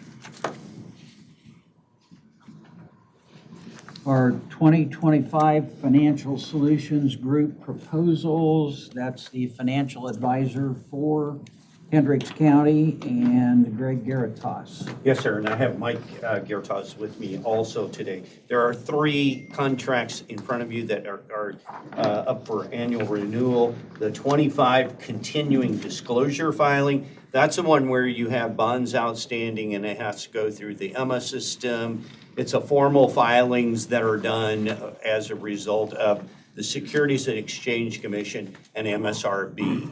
So that's why I have my securities license 50 to be able to do all these, and my 54 to be able to do these filings on your behalf and things like that. And then we coordinate with the auditor when we do that. The next one is the proposal for the general TIF consulting and TIF neutralization. TIF neutralization is exactly where we take the county TIFs and we work with the auditor's office and neutralize the effect of reassessment, therefore making it fair for the current taxpayers and for any bonds that are outstanding. And then if any new TIF districts come about, we work on that. The third one then is what you're used to, and Brad, you're familiar from the council standpoint. This is the sustainability on the revenue and spending plan, and then reviewing the 1782. This is, I found out yesterday in Hancock County with rating agency, the #1 critical document. They want to see you're planning out more than 1 year on your financials. And as you know, we have been doing that for many, many years here in Hendricks County. Also, just to let everybody know, our offices are in Hendricks County and I live in Hendricks County. So I have a vested interest too, making sure we keep a very high credit rating and make it beneficial for all. So, any questions? So Mr. President, Yes. are we approving all three contracts, or do you want to approve them individually? That's totally up to you, but you can I think do. we can do all three. Okay, I'll move for approval. Second. It's been moved and seconded to approve the FSG contracts for service for 2025. Any other questions? My only question is, Greg, are you going to be around that whole time? Absolutely. Okay, you're not turning everything over to son Michael? No, sir. Okay, all right, thank you. And our staff too. Right, got it. All right, all in favor, say aye. Aye. Aye. Thank you. Thank you. We'll give our seats up. That's fine. Thank you. And thanks for the work you do. We will need to have a Hendricks County Regional RDC meeting within the next week or so. Yeah, or if we can, get everybody at 3 tomorrow. That's already been posted, but that might not be doable. Has that been posted? I don't do RDC, so. Pardon? I don't handle the Yeah, RDC meetings, I know. so. I don't think it's been posted. So we will figure out who's gonna post it and get that posted and Yeah, set. then we have our separate contracts with them that they approve Okay. to help them. You just get paid by everybody. Got it. No, sir. So, But thank you, sir. So, Mr. President, so there's a Yes. redevelopment commission meeting tomorrow? Well, Or I proposed? had it on my calendar just because of when they meet Oh, regularly every okay, month. okay. But it hasn't been posted. The council has not made their two appointments until Monday, the 21st. Yeah. So the best thing is hold it off until the end of the Oh, We'll okay. wait till the council makes their Okay. appointment. Okay, thank you. Thank you. You bet. 2025 insurance renewals, John Parmalee. John, there you are. Yep. Thank you. This is a lot of paper that you gave us. Thank you. Yeah, it's a lot of paper, and I tried to summarize it, to 2.5 pages, so You that's pretty good. Long story short, I mean, there's a lot of things that we could go over, should go over in time. I don't know if all of that is for today. Obviously, my recommendation simply is right now renew with Travelers as is. But knowing that I think we need to look at a self-insured retention, a higher retention. What is that retention? I think we need to determine that, right? I tried to spell that out in the email. There's a lot of moving parts to that. One is what do we do with the physical damage of the vehicles, right? So now we're paying $180 grand-ish, $170,000 for that. We go self-insured, they won't do that. So we either need to self-insure all of that. Do we want to buy a catastrophic piece? That's all in there. Those are discussions, decisions that need to be made over the next few months. I've spelled out what your loss ratio has looked like over, and I tried to go back, I did go back 10 years. I can go deeper than that if you want. But I think 10 years is a really good analysis. If you will look at, I think in the last couple of years, some of the training efforts that Aaron's office and Kurt and everybody, let's just say that so I don't miss anybody, has done, are starting to have some impact. As you see, the auto losses are still running a little bit of a temperature, a little problematic.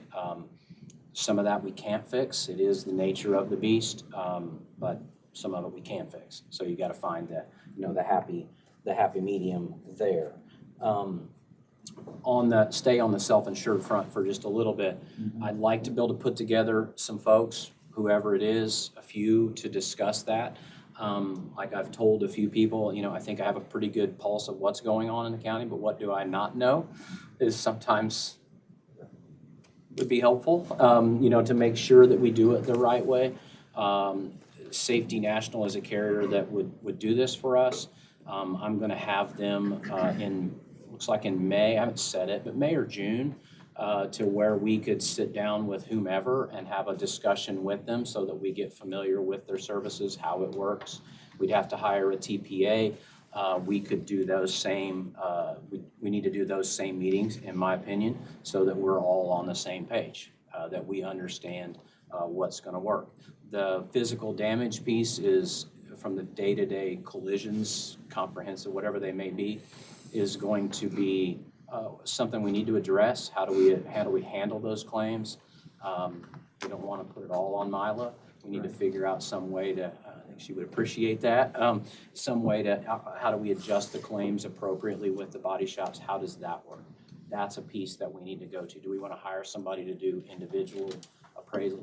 I don't know, those are discussions, right? I mean, so, Mr. President, may I ask a question? Sure. John, you said at one time, I think you already addressed it, that for counties our size and our number of vehicles, that we have more accidents than the average county our size. Is that still true? I would say that probably, I mean, we're probably above the average. I have some benchmarking on that. I mean, per claims, your per claim average is a little higher on the physical damage piece, but that's really difficult because some of the values of our vehicles are a little more than others. So that's a tough piece. The number, actually our numbers are a little bit better, have trended a little bit better in the last couple of years. So we're probably closer to average. I can get those exacts for you, how we benchmark them, but it's the number one issue. But it's the number one issue in any account. I don't care. I mean, you know, I mean, the more vehicles you have on the road, you know, the more accidents you're going to have. It's just simple numbers. And then you put in law enforcement. They drive more miles than anybody else.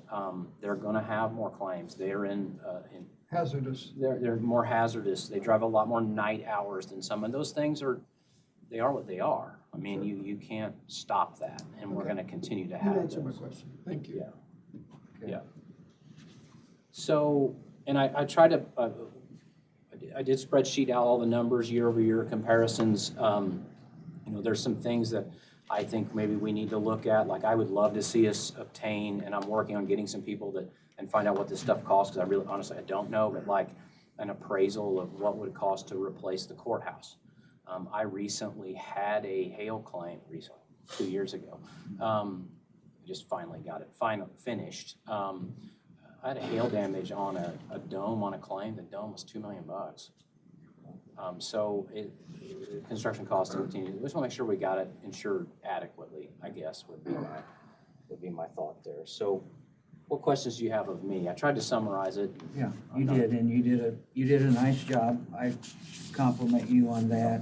You've used a figure of 4% for property values being up. Correct. I don't know if that's good, bad, or indifferent. I really So don't, but, I have data today that shows us that is well within what construction costs are increasing today. Now, COVID, Brad knows this better than anybody. I mean, they spiked exponentially then. And we aggressively moved them 8 and 10% a couple years back. So, so you think that 4% for this time is good enough? Correct. Because we've raised them X amount before? Now, the only thing that concerns me is, like I said, is like on the courthouse, do we have enough values there from, and we have the ability to do some replacement cost estimators on some things. Courthouses aren't one of them. Okay. Just kind of say that. Okay. Yeah. So the recommendation to us by John, who is with Epic Brokers, just for everyone's information, and John, you've worked with the county for how many years? I don't know, way before I was here, so. 15? 15? Probably, Okay. I don't really know. Okay. Yeah. Greg was here. Okay, but anyway, my point is, he has helped us for many years. Sorry. And we appreciate that. The recommendation is to renew with Travelers for 2025.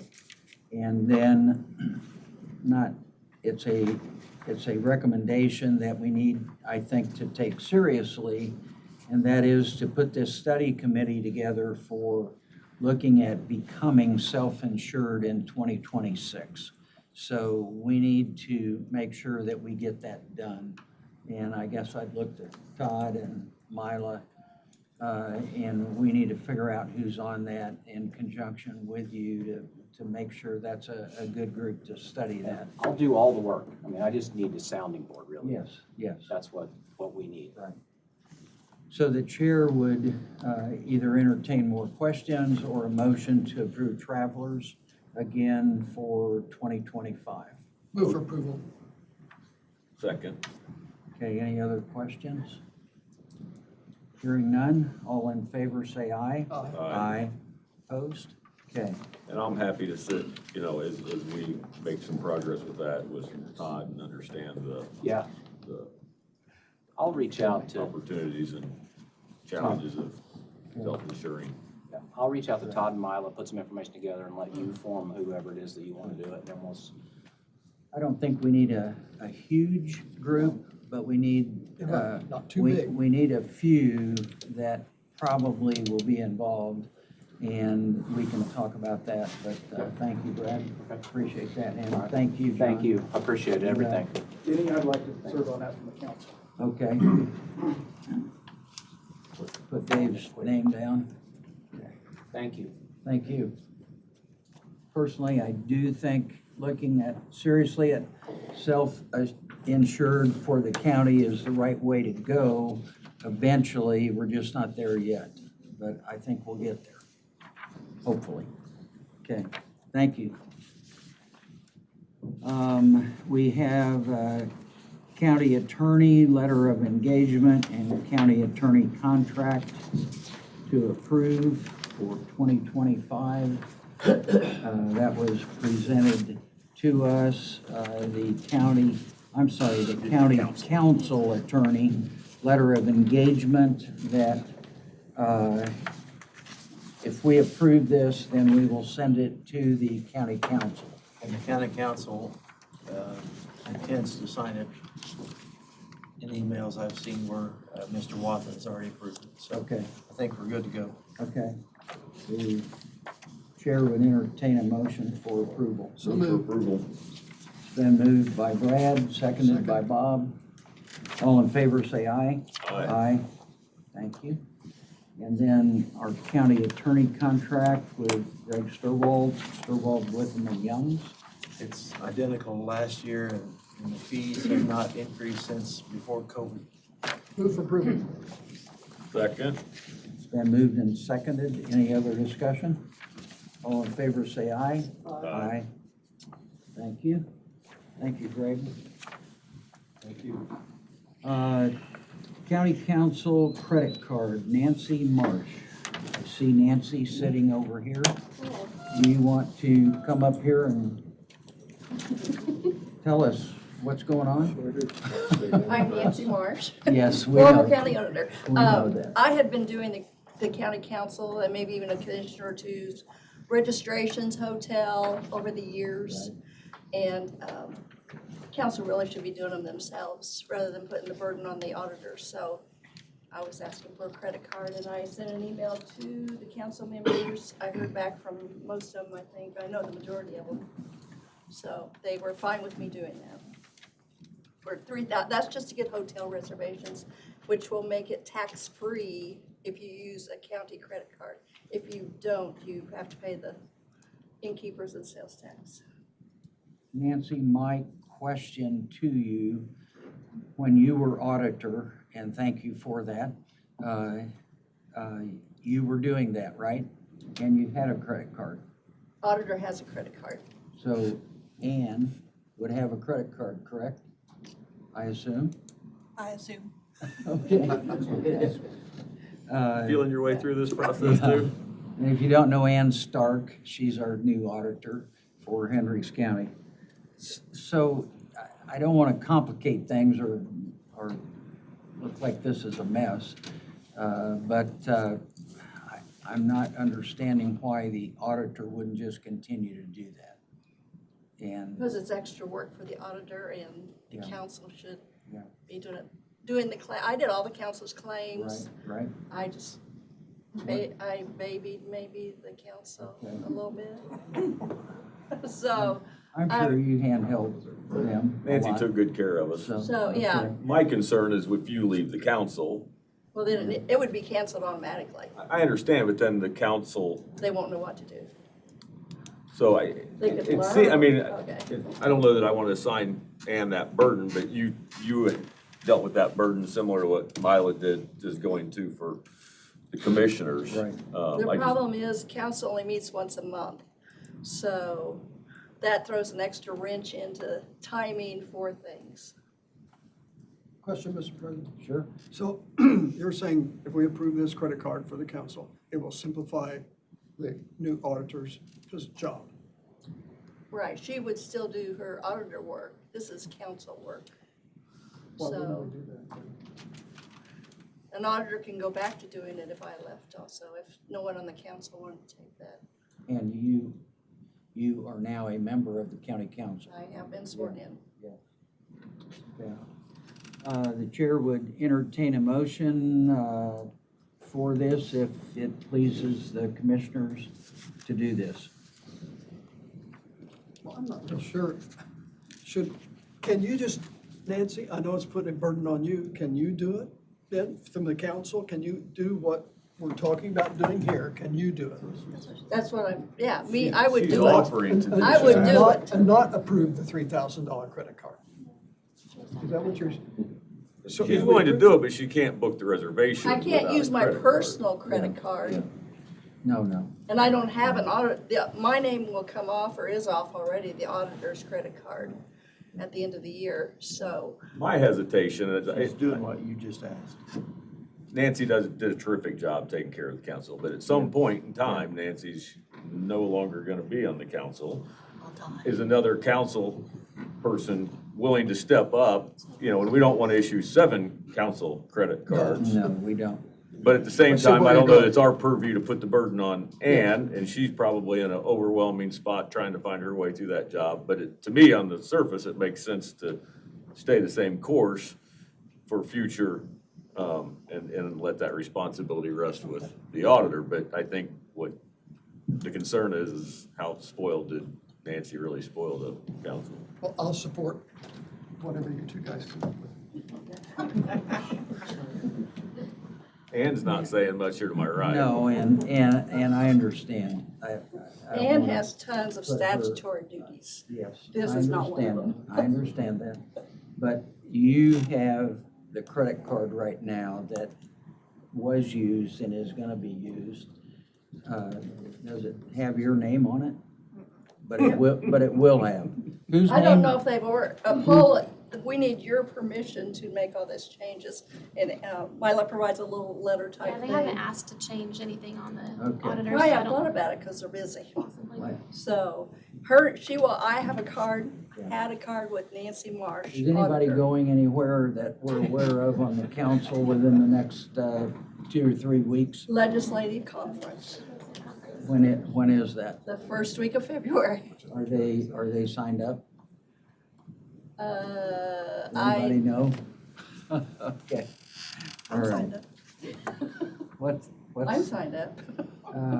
What- Larry Okay, hasn't I'm signed gonna up. ask a silly question. Mila, if those folks wanted to go, could we register them through the commissioner's office? Yes, we can. We can? We have a credit card and we can do that if we need to. And maybe do that for that meeting. Let's table this for this meeting, but bring it back for our next meeting to discuss further, and let's figure this out, okay? If you want to Is do that that. okay? I think that's, at least solves the immediate need. Yeah. And we can use get our a Okay. credit card. better understanding. I'm sorry to make it confusing, but yeah, It's not confusing. okay. But- We'll figure it out. All right, thanks, Nancy. And Need a motion to table the request then at this point? please, So moved. Second? all in favor, say aye. Aye. Okay. All right. Credit cards for the courts. Catherine, Okay. I don't think this will be difficult. So, as you know, we have 2 new judicial officers, Judge Crane, Judge Keene. Every judge has a credit card that they use for conferences. I do not attend conferences. Right. So we've canceled Bob and Ryan's credit cards. Okay. These are replacements. And then That's one good. additional credit card for Superior 3's office manager. Yeah. The general practice is every office manager in the courts has a credit card to purchase supplies, meals and refreshments for jurors, et cetera. $2,000 limit for each. Question, Mr. President? Yes. Magistrates, do the magistrates have a credit card? Yes, each magistrate has a credit card for conference. And your recommendation is that we do this? My, You recommend that we do this? Yes, That we approve? I do. my only question is, 2,000, or should it be most credit cards are 3,000? I just standardize them all Two's to enough? two. Okay, Yeah. all right, Let's just keep it uniform, okay. please. I'll move to follow Catherine, the court administrator's recommendation. I'll second that. All in favor, say aye. Aye. Aye, opposed? Okay, thank very you. much. Thank you. Debbie Fletcher. Hello, thank you for your kind words. Debbie, thank you. Yeah, thank No you. problem, and it's snowing again. So I wish I had power to make that I stop. can't see out the window. Is it snowing right now? It is, but not badly. Oh, Right okay. now, it's just pretty, so that's fine. Okay. But anyway, yes, thank you very much. My proposal to you is every 2 years, we have to update, review the emergency operations plan for the county. And at that point, when it is complete, we present it to you and you all either approve it and promulgate it so that it is law in the county. So. And it was a lot of pages. It is a lot of pages. I pages. felt bad when you, Yeah. I should have summarized for you. I apologize. No, that's fine, that's fine. Chair would entertain a motion. I've looked at it, I looked at it. Brad's looked at it. I've read more documents and emails Yeah. in the last 2 weeks than I have in the last I only 2 bring years. it to every 2 years, so you don't have to read it Appreciate again that. for a while. Quick question, Mr. President? Yes, So Debbie, is this the one that includes that if we have this plan, then if there's a tornado comes through, we can actually then pile the debris and burn it? And if we don't have this plan, we can't do that? It will be, so there is a debris management plan that will be an annex to this plan. Okay. So yes, All right, yes. I'll move for approval. And it, on this document, it states 2024 Hendricks It does. County Emergency Operations Plan. It should be 2025, correct? Well, Or is it- we finished it, getting getting it done at the end of the year. And so I didn't want to call it 2025 since it was actually, all of the work was done in 2024. Does that make sense? what's the pleasure? I don't think it matters if we put 24 on it or What 25. she's calling it, so we're gonna stick with Okay, 24. we'll stick with 24. Sounds good. That's fine. That'll mean when it was revised. Yes, And that way, yes. in 2 years, it'll be, We'll be you'll come doing this back again in 2026. 2026, Yeah. yes. Move for approval of the 2024 Hendricks County Emergency Operations Plan. Second. And Bob seconded. Any other questions? All in favor, say aye. Aye. Aye. Thank you all. Thank you. Thanks, Debbie. Okay, Jack Swally, Good morning. you're gonna be here for like half an hour. Maybe not. We'll just go through it really, really quick. So you have in front of you the notice to bid coming up for the highway maintenance garage. That's sort of the start of the project. Let's do it. Been a lot of meetings and everything else, so this is really just sort of an introductory to you for that out to bid notice.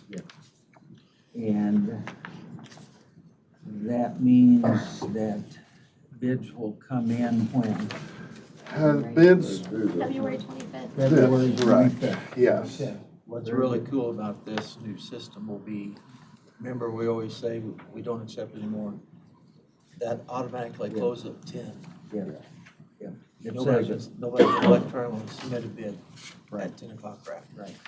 My first time for this procedure, that it's a great thing, I believe. So really simplifies all that. Okay. Chair would entertain a motion for the invitation to bid on the new highway garage. Move for approval. Second. It's been moved and seconded. All in favor, say aye. Aye. Aye. Opposed? Thank you. Second on the list Yeah. is to Put sealer on our new floor in our new storage building, which is a very nice building, good facility, very nicely done. Yeah. This will just sort of finish the floor before we start putting everything in it and putting in shelves and moving stuff from the old facility into this facility as we transfer stuff to the dump or wherever. I'll be presenting that also to get rid of items. Most likely, we'll just leave them in the building and let them go with the building. But we've used this at the coroner's office, it's a great product and everything. I think it really finishes off this facility. Any questions? Move approval. I'll second it. Any other questions from anybody? Jack, my only question that I had was, why wasn't this included as a part of the work that needed to be done? That would have. And that would have been nice, but it wasn't. It wasn't, right. When I went through the scope of work, that's, you know, I think it should have been included with it and would have been nice. It's like the shelving and everything else that I'm adding to make that facility complete. That's sort of the process. Well thought out. Okay, So, well, we'll get there. yeah, we want Thank this you. to be a much better storage facility than what we have currently. It's been moved and seconded. All in favor, say aye. Aye. Aye. Opposed? Thank you. Proposed gas heater. Go ahead, Jack. So in the government center downstairs where the boilers are, I've been down there, I go try to get familiar with all the facility areas, and the makeup air for the old units was never adjusted to where we have approximately 2 4x6 vents at 100% open. The day I was there, it was a east wind, and it was almost 30 degrees in that. There is no auxiliary heat in that area. This is a safeguard in case we have a power outage or anything, because all of our sprinkler pipes and everything are down there. And this is just a safeguard I've got it in the other facilities, but not here. And I've adjusted those dampers to where we're not bringing in that much cold air, but there's still really no backup if was needed for that area to have auxiliary heat. I hope they don't freeze over the next few days. Well, I mean, it's been that way for a past, but my experience down there wasn't very And this is ultimately offsetting the makeup air, is that what I understand? Is that makeup air going through? The makeup area is not going through a heater like we are at other Like we are. facilities, and it was still set for the old original boiler, so it was bringing in huge amounts of air. So I've made an adjustment to them to help that, but in reality, if something goes down, anything goes wrong, I have no thing to protect our sprinkler system and everything that is housed in that basement area, which is a very airy area anyway. It's not very well insulated. I'll move for, follow the recommendation of Mr. Swally on the heater contract. Thank you, gentlemen. Second. It's been moved and seconded to approve the gas heater to be installed here at the government center in the boiler room. All in favor, say aye. Aye. Aye. I guess just for the record, the quote on this was $4,635. Correct. That doesn't sound exorbitant, quite frankly. No, it's looked at other options, but this Yeah. fits, it's crowded down there. Yeah. Okay, Jack, R.E. Diamond and Associates proposal for the courthouse. This is the big future Yes. project that we have at hand. Yep. This will start the engineering for that project and everything. This is for the circulation piping that goes through the whole building. That I think I've shared pictures of the condition of the 50-year-old pipe that circulates. Our isolation valves don't work. They need to be replaced so we can isolate if there was a failure or anything else, so we can work on this system. We currently have been dealing with leaks in Supreme Court 5, and it's ongoing. This has been repaired. This is to look at possibly replacing all of the piping associated with that. But this is just for the engineering. This is for the engineering. This will go out to bid and everything else. Yes, we have committed some funding from ARPA for this project, so pretty much funded. We'll see where the bids come in, but it is a very challenging project because of the occupancy of the building and some of the challenges that we have at hand. And you would like Dan Zerner with Garmong to be involved with you? on Through the looking bidding at part, this? we've made an agreement to limit just a few hours, just because we're going to use our new contract that we have invented that will give us the needs that we need, and it's very limited. I believe that was just to 10 hours. Good. Okay. Otherwise, our staff and myself will be doing all the work on this project. I'll move for approval. Second. It's been moved and seconded. Any other questions? All in favor, say aye. Aye. Thank you, Jack. I have one more. Yes.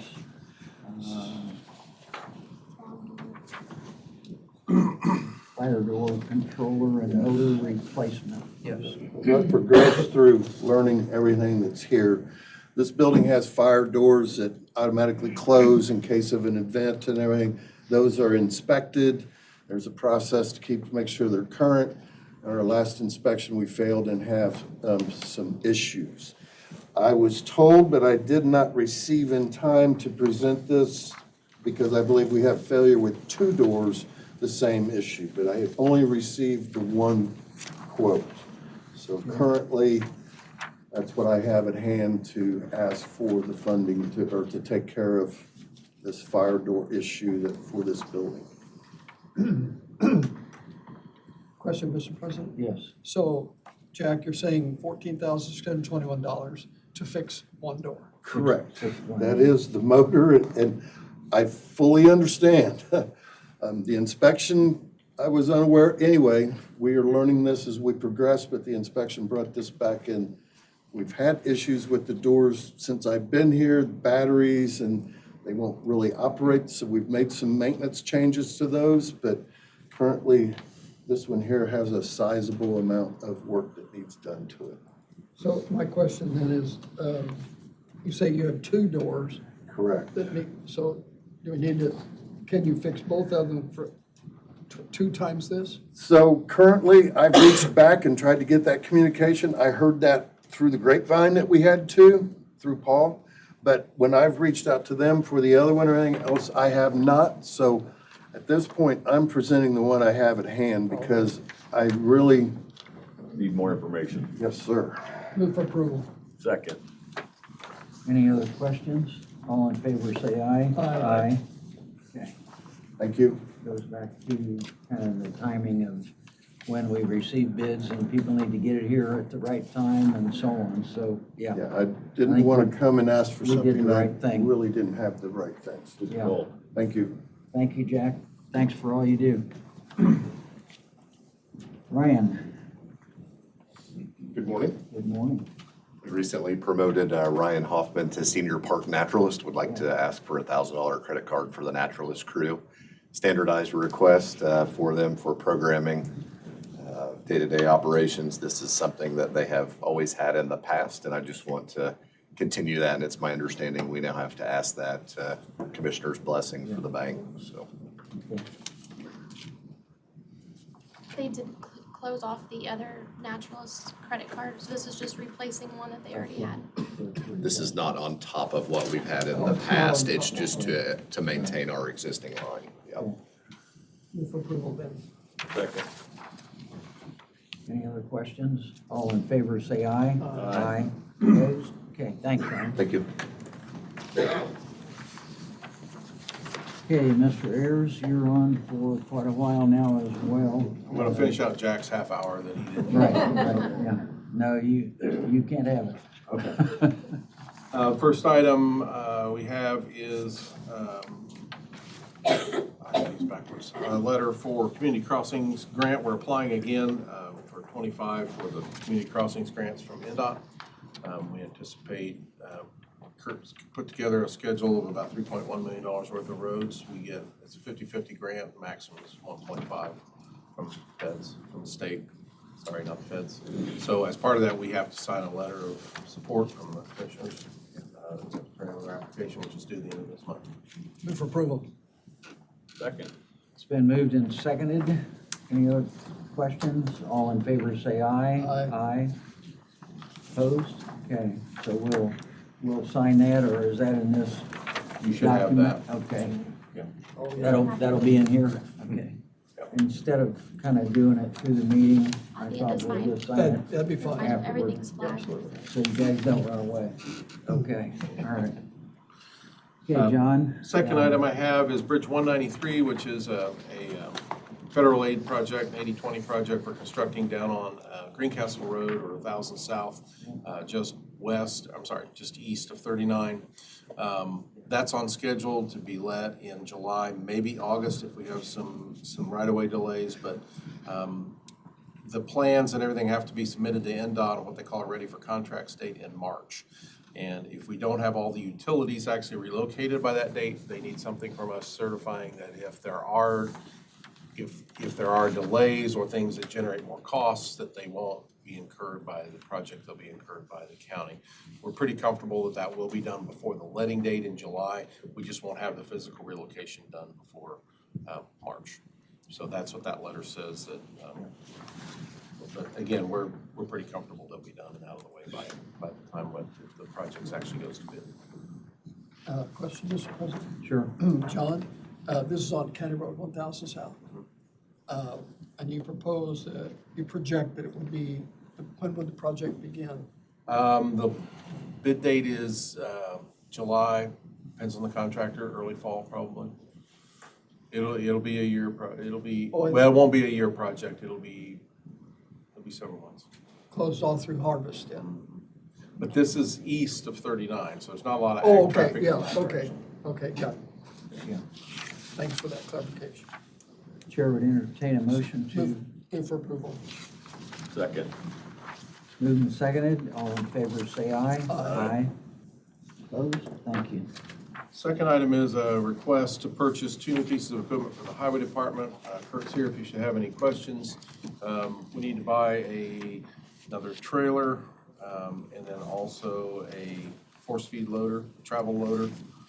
Travel loader is $280,000. The trailer is $49,998. The travel loader is being purchased through a Sourcewell quantity purchase agreement. The trailer, Kurt got 3 quotes, and this was the lowest quote. So, Kurt, did you want to add anything to that, or? No, I think you put in your memo that pretty much completes our purchases for the year. Yes. 2 dump trucks, a back trailer, and then these 2 pieces. And I think we're about 30 grand under the total budget for. Yep, for 25. I noticed that on your documentation that this would be all you're gonna purchase for 2025. So put that in the minutes, Mike. That's all that's in the budget. Okay. The Move chair approval. would, okay, it's been moved, seconded to approve these purchases. Thank you. All in favor, say aye. Aye. Opposed? Okay. Traffic signal repairs, John? This is down at Windfall Lane and Heartland Boulevard and Heartland Crossing. Pretty much all of our signals, I think, have loops in the pavement. There's different technologies for activation of signals. Some of them involve loops, some of them actually involve cameras. We've had both. The school of thought kind of goes back and forth with the camera activation. For a while, that was the hot thing, and everybody was doing it, and there were some issues, so everybody kind of went back to loops. In the course of our resurfacing down there, and this happens routinely, you sometimes tangle with the loops, get into those and have to replace loops. So we have a handful of loops down there that need to be replaced, but in the course of looking at that, Midwestern Electric, which is our signal maintenance on-call contractor, found some other problems with some of the switching and some of the control units. So I think as we were talking to them, all the loops they were going to have to do and everything else, it came up to probably close to $30,000 we need to spend on repair anyway. They proposed putting in what they call a myovision detection system for $41,000, and that'll be a camera-activated system. We'd like to try that there. The technology has changed in the last 10 years a little bit. You talk to agencies, some of them really like them, some of them really don't. I think it's worth trying because it's easy to reprogram, easy to change. You don't run into problems with filling up the loops in resurfacing activities, so I think this would be a good location to try out this system. Question, Mr. President? Sure. So, John, you said the adjustment. Do you and Kurt have the ability to adjust it, or is it NDOT? Well, no, it's our signal. It's a county okay. signal. All Yeah. right. Either we do it or usually Midwestern Electric comes out and makes the Okay. adjustments All right. for us. It's under your Some control. some of the adjustments we can make, but yeah, but it's ours, not NDOT's. Okay, I'll move for approval. Second. Moved and seconded. All those in favor say aye. Aye. Aye. Opposed? Okay. Thank you. This last item, I'm bringing to you because this is on the county line. This is Raceway Road and 600 North. Westbound traffic there's only one lane at that signal, if you can picture it. And so if there's somebody waiting to turn left and there's a line, people tend to scoot out around them on the shoulder. If there's somebody needs to turn right, they tend to scoot out on the shoulder. It's really not designed for that, both section-wise or geometrically. I've talked several times in the last 3 years with the Indianapolis DPW, and they agree that, yeah, we need to look at doing something there because this is on the Marion County side. But we haven't ever gotten to the point of doing something.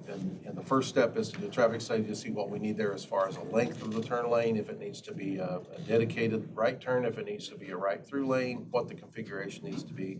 I have been able to get Indianapolis to step up and say, you know, yeah, we'll pay to do that, or we'll help pay to do that. So I think we need to take the first step, do the traffic study with some recommendations, and then we can go to the city and say, here's what we need to do here.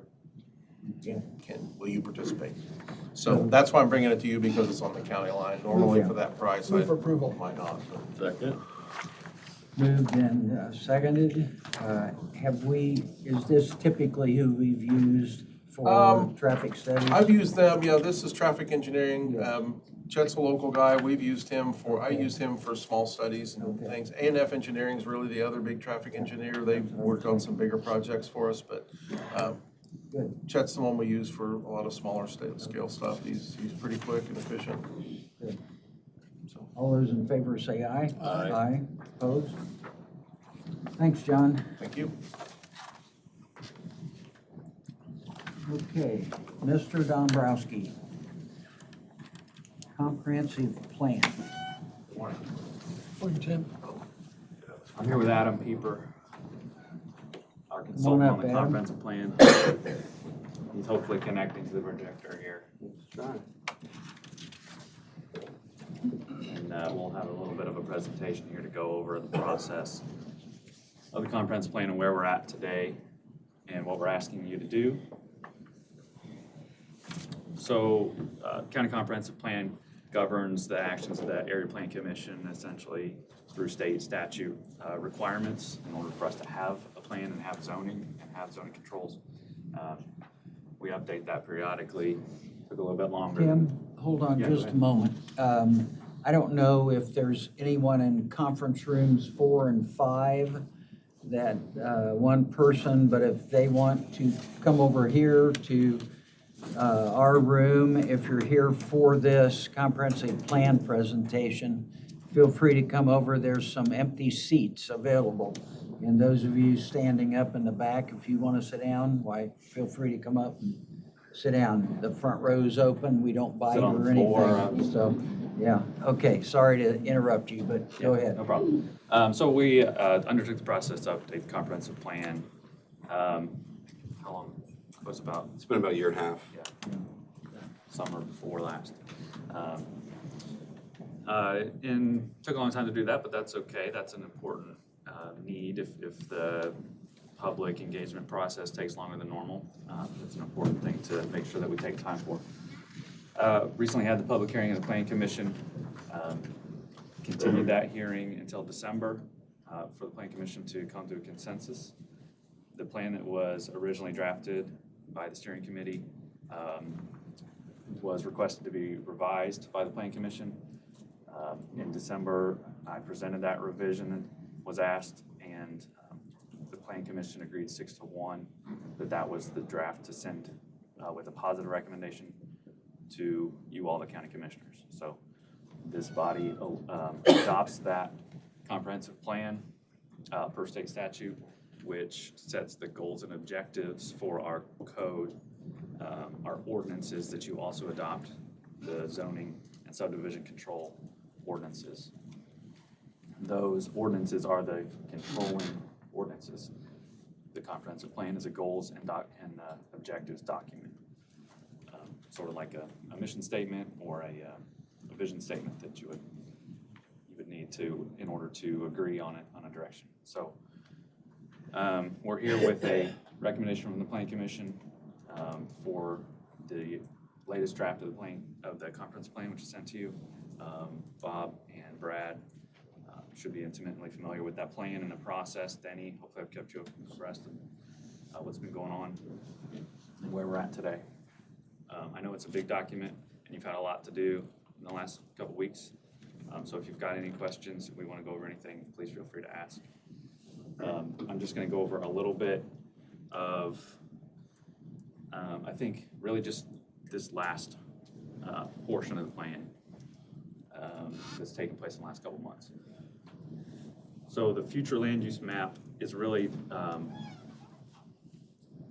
sort of the first thing that I think a lot of people gravitate to and look at, because it's easier than reading the 120 pages of text that outline those goals and objectives. The future land use map attempts to put some of those goals and objectives onto a map, but I'll stress that those other 120 pages have important information that is just as impactful and equally controlling as the land use map. It'd be pretty boring for me, though, to go through those 120 pages right here this morning. So the map kind of tells the story of the changes that were asked by the Planning Commission in the last meeting. The November map is the map that was presented in the first draft, at the first public draft that was heard for public hearing. And on this screen, that sort of mustard yellow color is what we're calling single-family residential recommendation. You can see on the legend, I'll read those to you because it's pretty hard to read, that we've got a range of land use recommendations, but not sort of every single possible type of development. We go from agriculture, which is that pale green color, to single-family residential, the mustard, mixed residential neighborhoods in the orange. Adam, if you feel like there's a need to elaborate on any of those, or if you have a question about what that might mean, please stop me. Mixed residential neighborhoods, which includes everything from single-family up to multifamily attached type of residential living. Community core, which is purple. I don't think there's any on this quarter. Commercial center, the red dots that are at the intersection, that are prominent intersections with the Ronald Reagan there. Employment Business Park in purple, which is a little bit difficult to differentiate from the blue, which is institutional. The blue being where St. Malachi's Church and Brownsburg Youth Sports Complex will be. And then conservation, which is the sort of the in-between from the mustard yellow and the pale green that follows the waterways most prominently, but also on the eastern boundary that incorporates some older conservation-style subdivisions. There's also a town growth area identified on the map in the hash, or the cross-hatching that goes beyond the existing corporate limits of the towns, which are white, and says that we really need to be coordinating with the towns as they grow in those development areas instead of dictating something on our own. So that November map that was presented at the public hearing generated a lot of public comment and a lot of discussion on the Planning Commission. The Planning Commission asked that we incorporate some changes, and so I did that and presented it to them. They asked to see that and what it would look like and how it would impact the comprehensive plan going forward. So that amended map on the left highlights in red the land use map changes that were made. I'll go over the wording changes that were made here in a minute. So you've got 4 areas. One on the leftmost is an incorporated area that was incorporated into Brownsburg in between the timing of when the map was first drawn and then in December. The largest pale green area was changed from single-family residential to agricultural. The 2 northern areas were added to the conservation designation, extending that along the eastern boundary of the county and adding some mixed subdivisions that were sort of on the border between those conservation style subdivisions and just traditional rural subdivisions.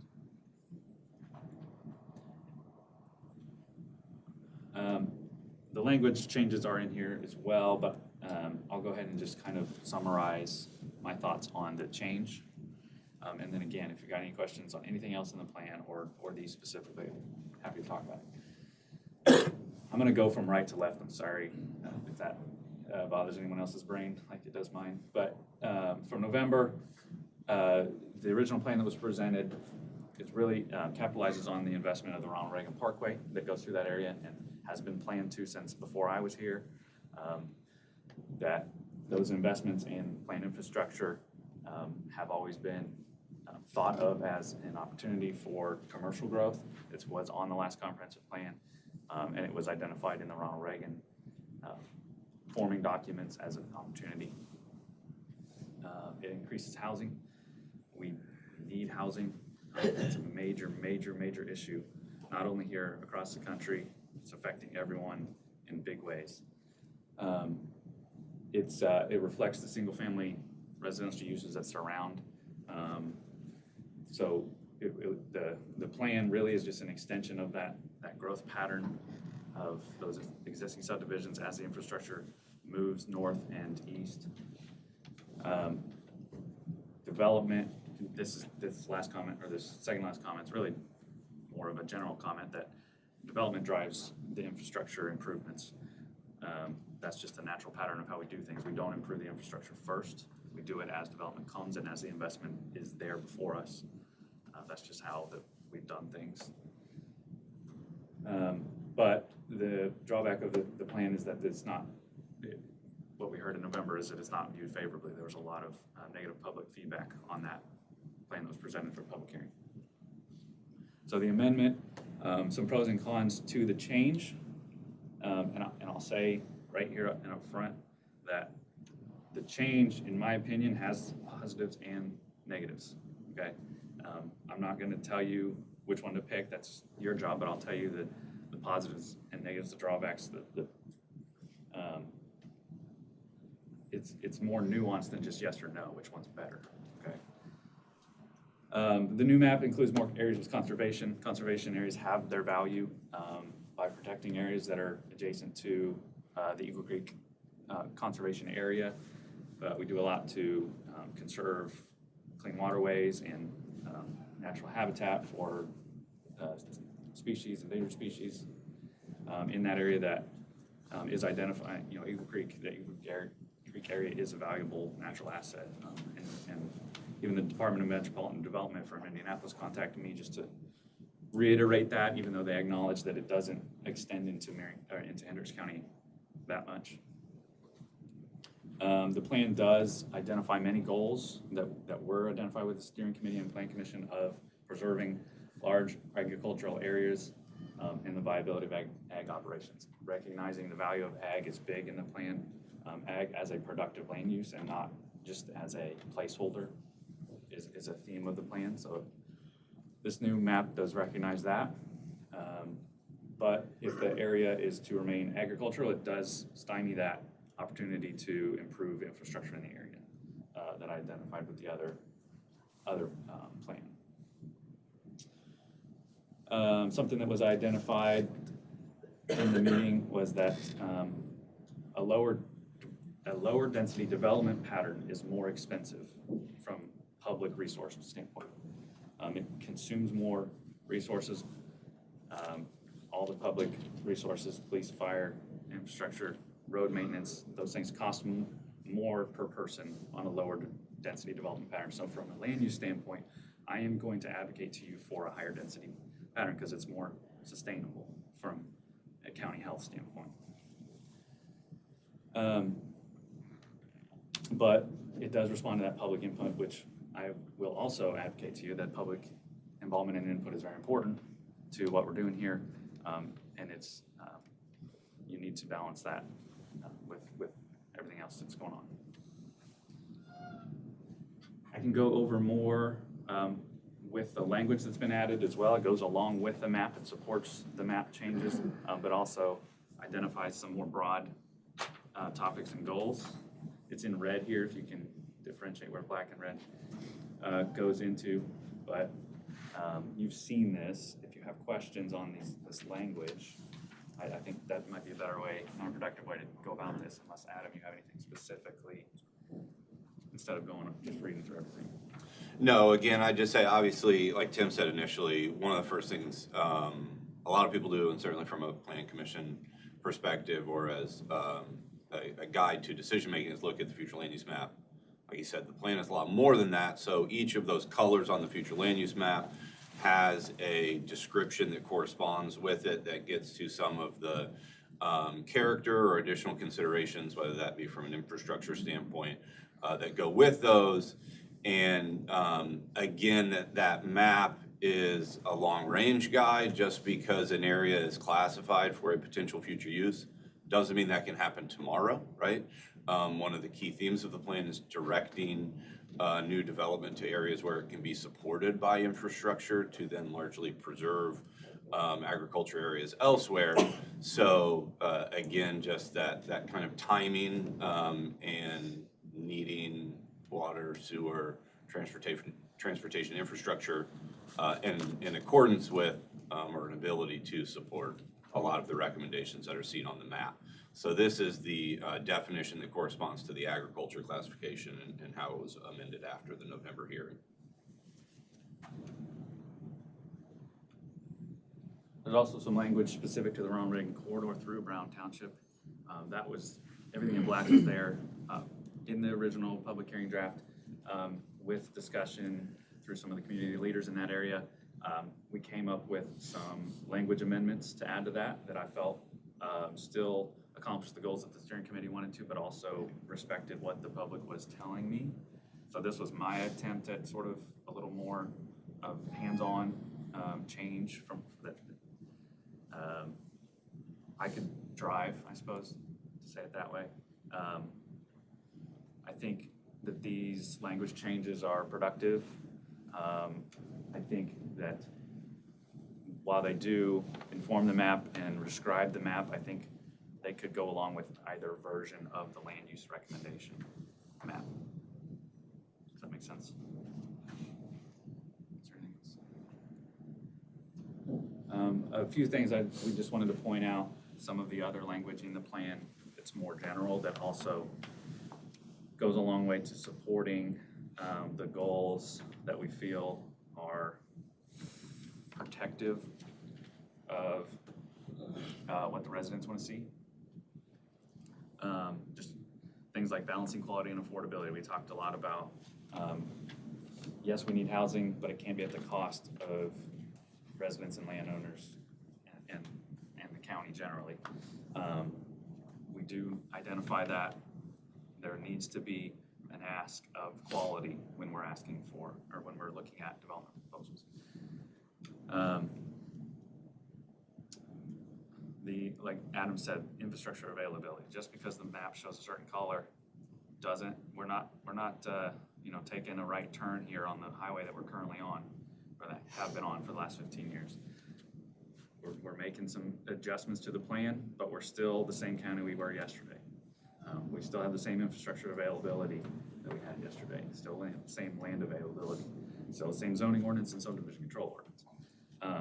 So this is an incremental change along with many other things that need to happen before, like Adam said, we can't just go and open the door on all the changes from the land use map today or tomorrow.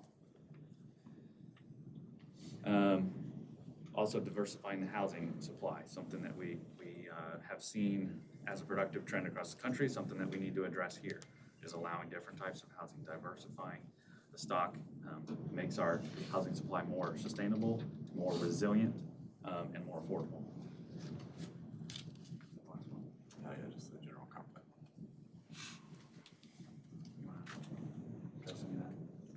Yeah, no, again, like Tim said earlier, comprehensive plan's a guide.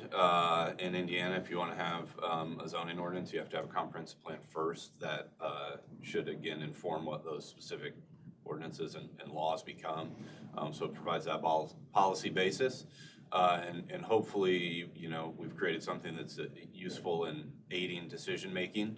But again, at the Plan Commission level, and then for you all, you are allowed to deviate from the comp plan if you see circumstances or conditions have changed. So just keep that in mind. Greg, did you want to address any of those? You don't have to, no pressure. No, I just wanted to, this is really good. I'm glad you were showing this. It kind of follows up on what both Tim and Adam have said. That this is aspirational. It's a guide. It is one of the, I don't want to diminish the importance of it at all, but it is not controlling. Okay, you can adopt this anywhere in the county, whatever the map says. But every piece of ground is unique, and you can have somebody come in to request a rezoning that may be different than what's on the map. And you're free to make that decision based upon the facts in that case. This is not controlling, okay? I just want to make sure there's no confusion on that. So you can adopt this now. It's a guide. For a new petition, you may find differently than what the map says. And you're legally allowed to do that, okay? Anything else? That's all I've got. Yeah, happy to answer any questions. I guess just for the public that's here and I'm sure most of you from the public that are here because of this agenda item. And I'm sorry you've had to wait till now for it, and it wasn't like first, so you could all leave, but we're glad you're here. But this is not a public hearing, just so you're aware of that. And I should have said that first, so I apologize. The public hearing was at the Plan Commission level, not the commissioners level. So I suppose if somebody wants to yell or throw something, I might say, okay, we'll listen to you. But that's not the purpose of our meeting, any of the commissioners' meetings. We just are the executive to take action on recommendations from those either commissions that are appointed or committees that are appointed that make recommendations to us. So I felt like I needed to say that. So, Bob or Brad, Yeah, I'll certainly comments? make some comments. I served on the steering committee.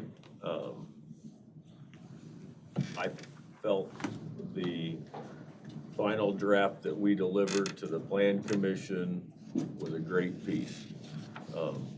And as it began to circulate within the public, there was some concerned citizens, primarily in Brown Township. And they made us aware of some concerns within that area. And we had a couple of, somewhat contentious Plan Commission meetings working through that.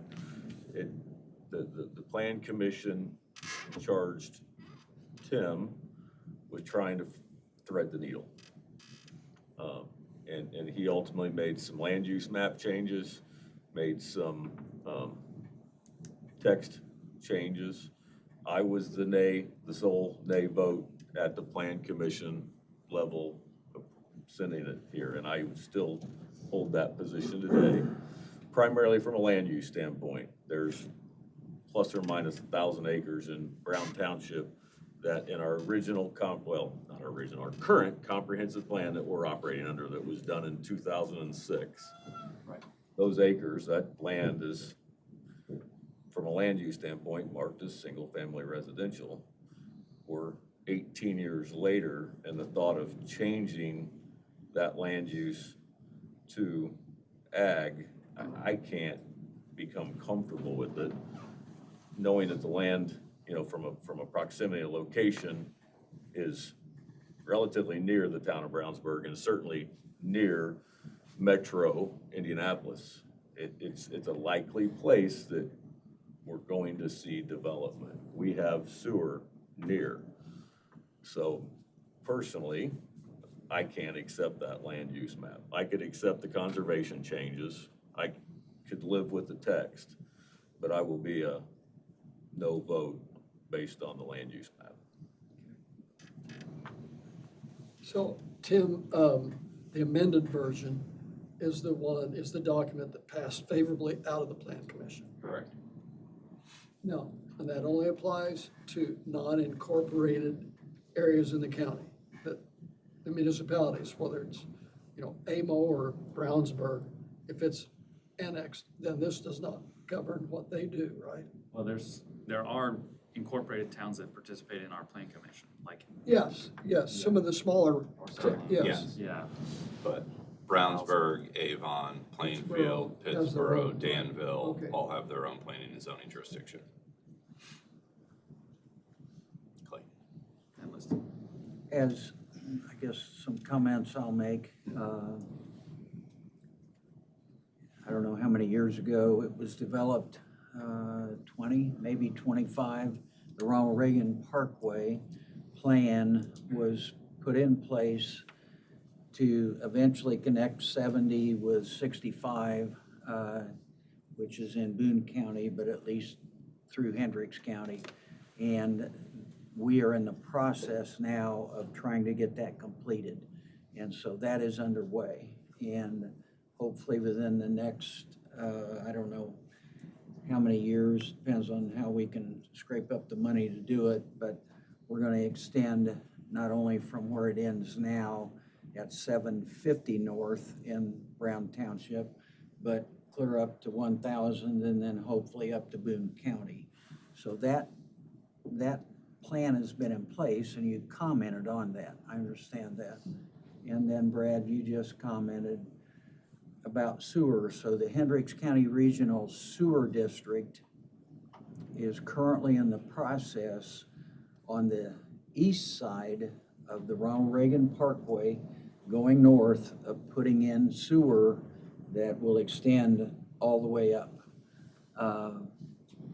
And the thought of putting in sewer is,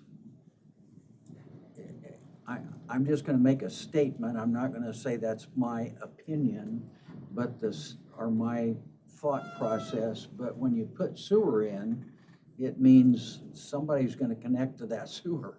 And it's gonna either be, as we know, from Plainfield up to, even to 56th Street or 600.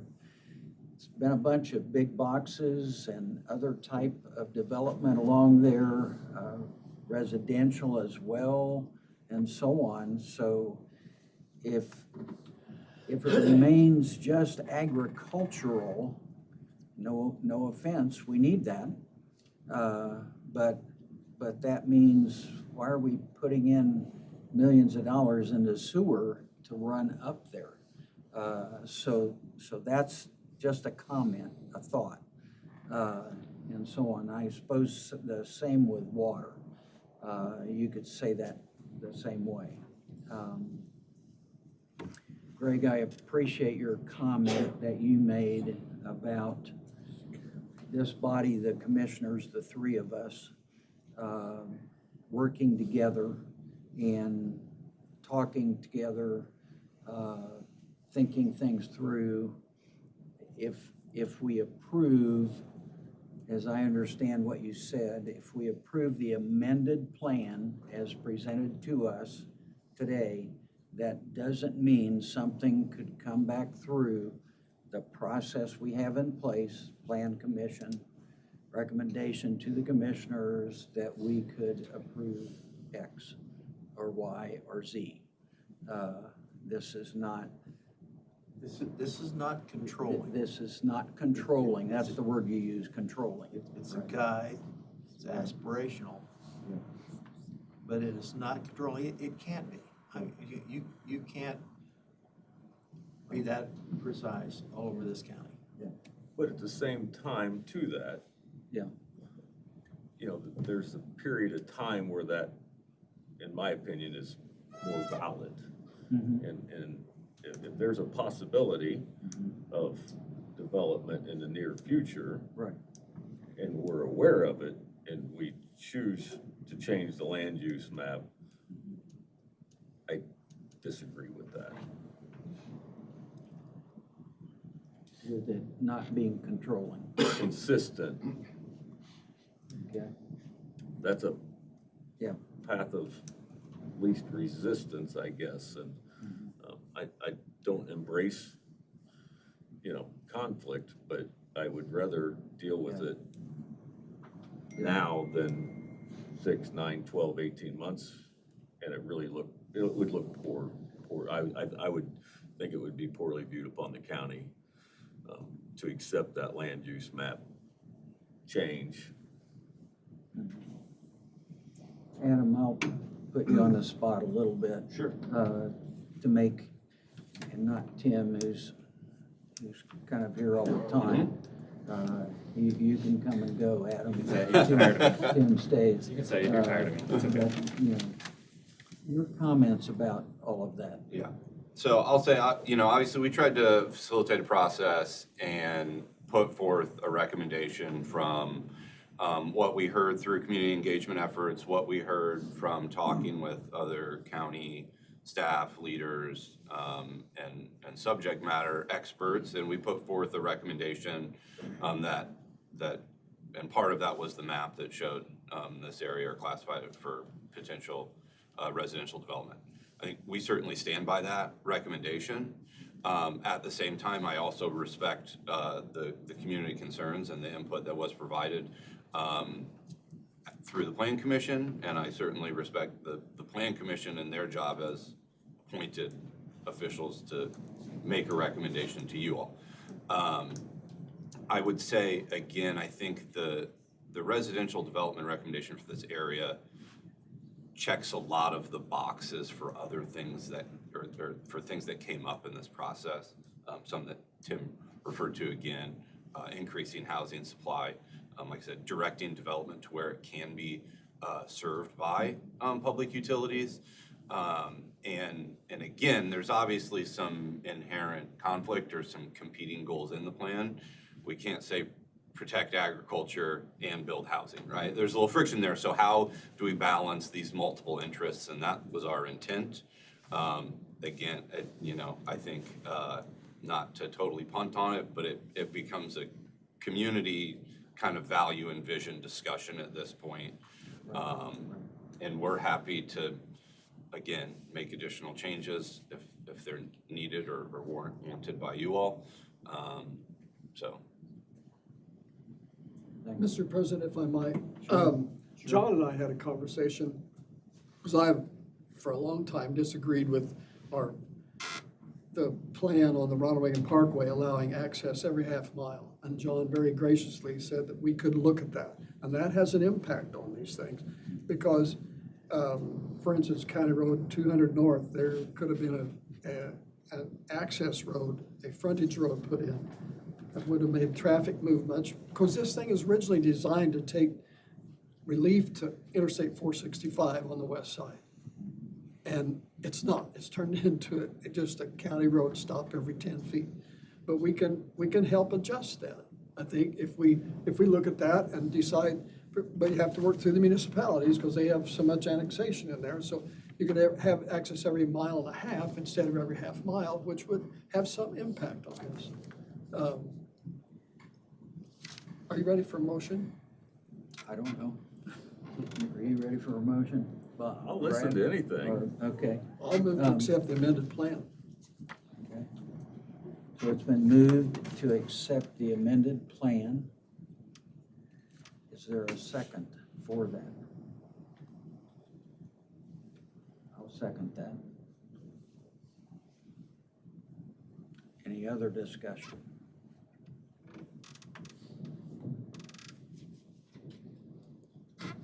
I have one question.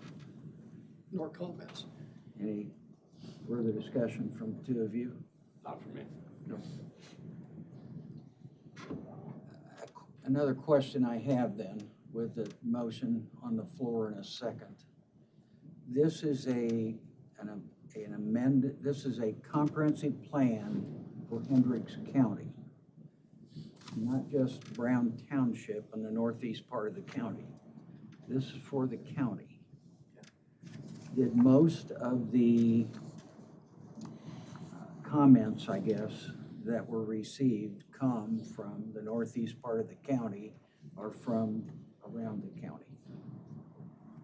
I would say Earlier in, our initial kind of engagement push towards the front end of the process was a broader geographic area. Tim, you can disagree. From my standpoint, seemingly, at the November Plan Commission hearing, the input was more heavily reflected from Brown Township, Brownsburg, northeast portion of the county residents. But as the plan, as I looked at it, for the county then, it is for the county. And it's not just for a certain area. And Greg, based on what you said, is why I agreed to second the motion. It's a guide and it's not controlling. Right. And so it behooves us then, if we approve this, when we have projects that are brought forward, to look at them again individually and make a decision based on that then. With the plan in mind, yes, but it doesn't mean that it's controlling. So I appreciate those comments. Yes, I agree. That's helpful. And I totally appreciate the comments in the plan about housing. I think that's critical for Hendricks County as we grow, as we have more need. That's gonna be a part of it as we put infrastructure in. To pay for that infrastructure that's going in, we're gonna have to have things there to help pay for it. Or why are we doing that? And that goes back to some of your comments. So I think we, the three of us, need to keep that in mind as well. Absolutely. So with that said, any other comments from either of you? So I'll call for the question. All in favor of the presentation and recommendation of the amended plan, say aye. Aye. Aye. Opposed? Aye. Okay, so it passes 2-1. Thank you. And Adam, Tim, thank you for all the work that went into this, and the Plan Commission that went through for a year and a half, all of that as well. And we want to work with everybody. Yeah. Thank you. Thanks. Don't leave, you guys. We have more, a little bit more to do. Yep. We'll get there. And the Regional Sewer Board folks, hang in there. We'll be there as well. So we are now to comments from the floor. Any comments from anybody? Doug Feltner wishes to be heard. Doug? Doug? State your name and address, please. Okay. My name is Doug Feltner. I live at 1391 East County Road 900 North. As you all might be aware, there was a fatality. A young lady landed in my home on Veterans Day morning. I brought the concerns the next morning. I brought the concerns that we had as residents out on 900. I was told that I needed somewhat of maybe a petition to see what I could do to get some help. Out of 45 homes, I do have signatures of 31 residents. I'd like to get that to the board. Thank you. Our concerns were that we needed the intersection of 150 and 900 to be leveled. It's got like a small knoll that causes it to, if you hit it at 55 mile an hour, it does and it will rock your vehicle. Lived out there 15 years. This is the first, there's been 5 wrecks, first fatality involving a minor. First of all, I want to thank the Sheriff's Department for bringing in the speed device out there on 900, and the county for allowing the speed radar device to be set out there as well. Thank you. We have noticed a decrease or an increase of police patrols. We have noticed that. Thank you very much for that. We're hoping that this petition isn't going to stop the next accident. Probably not. You can't fix stupidity. But if I can take just one moment. And if I can say, as a resident of the community, if I can save one life, then I've accomplished something. I don't want to experience another episode of denying a parent, a mother, the right to hold their child before they take their final breath. I'm asking for help. I'm asking for speed limits to be imposed out there at minimum 35 and a maximum of 40. We're asking for the road to be widened. It's too narrow for school buses and grain haulers to go back and forth without one or the other getting off the road.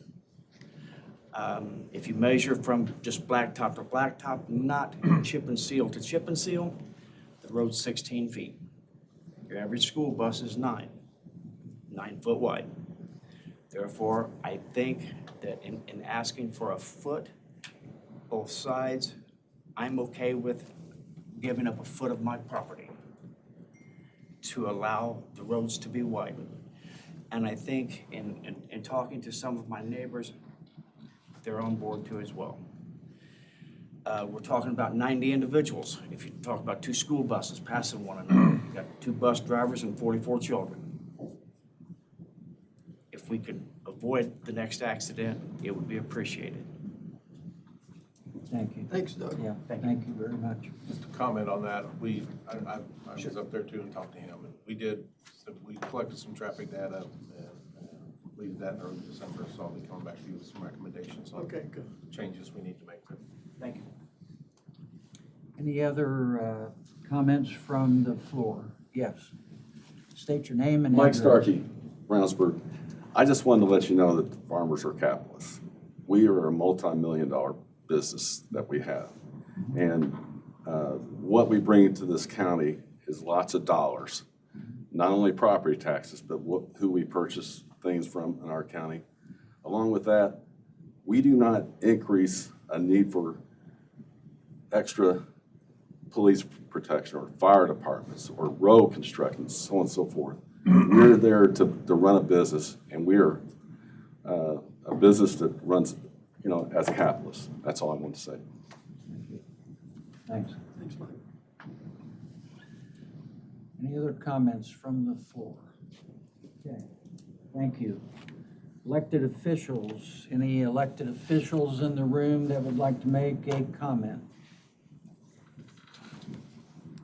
Okay. Staff reports. Mr. Ayers. First, several things on my report we've already covered. Next item is the Highway Department has some spare equipment, some obsolete equipment, and some stuff we don't need anymore. We'd like to get approval to send to auction. I listed them there in my memo. One is a sandblaster that works. One's 2 trash pumps that don't work, but they may be good to somebody for parts. One's a jackhammer attachment for a loader we don't own anymore.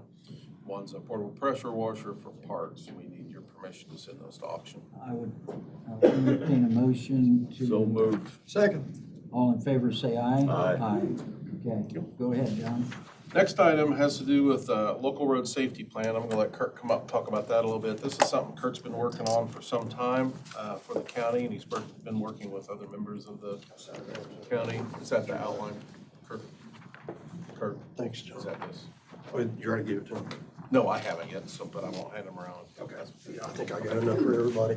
This is a rough outline of the safety plan, but Kurt can talk to you more about what it is and what it does and what our next steps are. I am working on a local road safety plan. It's a fairly sizable project, so this is just a little outline that's coming around to you. I put it together really just to keep myself organized, and but I'm happy to go over it with you and talk to you about where we're at with it. About a year ago, from yesterday, I engaged the Federal Highway Office of Safety. They came out and helped me with some technical consulting. We did a meeting in the summer. They came out again. We drove some of the roads, identified some areas. And I just got the final report from them about a week and a half ago. So some of what is in that report will end up in a local road safety plan. And one of the components of local road safety plan is addressing specific areas like 900 North and 150 East. But another component of it that's probably more effective is addressing systemic things. So really, you don't know where the next fatality is going to be involving a motor vehicle accident. So what you can do systemically is maybe delineate the road, all the curvy roads, put signs up, those kinds of things. That's also part of the local road safety plan. And just so we know what we're talking about, what the score is, across the nation, about 40,000 people die every year in motor vehicle accidents. In the state of Indiana, that number is just north of 900 people every year. In Hendricks County, that number is about 23, but that number includes state roads. A lot of fatalities happen on I-70 in Hendricks County. Some of those will be in the towns and cities like Plainfield. I know they had a fatality last year. They happened in Avon, Brownsburg, not so much in Danville, but they can happen in other municipalities. The number of fatalities that are on the roads in our jurisdiction on average is 4 per year. And so my goal would be to drive those fatalities down, and along with it will be the serious accidents and injuries will also come down with that as well. Still in the data gathering phase of this, and I'll probably come to you, I will come to you and ask you to open a public hearing and so we can gather some public input from the communities. And then I'll start to put the plan together according to my outline here. Other components are enforcement. Law enforcement's a major component of it. And I think probably one of the biggest components of it is education, which is not really my forte, but there has to be some education, especially for these young drivers. It's somebody should tell a 16-year-old that, hey, if you're going 100 miles an hour without your seatbelt on and you're playing on your phone, that's deadly. That's going to kill you. Somebody should tell them that. And so I think education is a major component of it. So we'll continue to gather the data. I don't know if you have any questions for me, or if you have any input, or if you want to point me in a different direction, but I'll continue to work with this.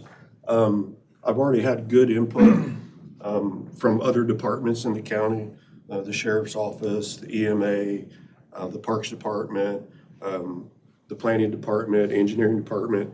We all actually had a meeting earlier in this last year, it was in the summer. And so that's kind of my start of what would be a traffic safety board, which is part of my outline here. That needs to expand to probably schools and towns and get people from those communities involved. And so that's kind of the direction I'm going. And I think it really will help cut down on the fatalities. This is, if I might.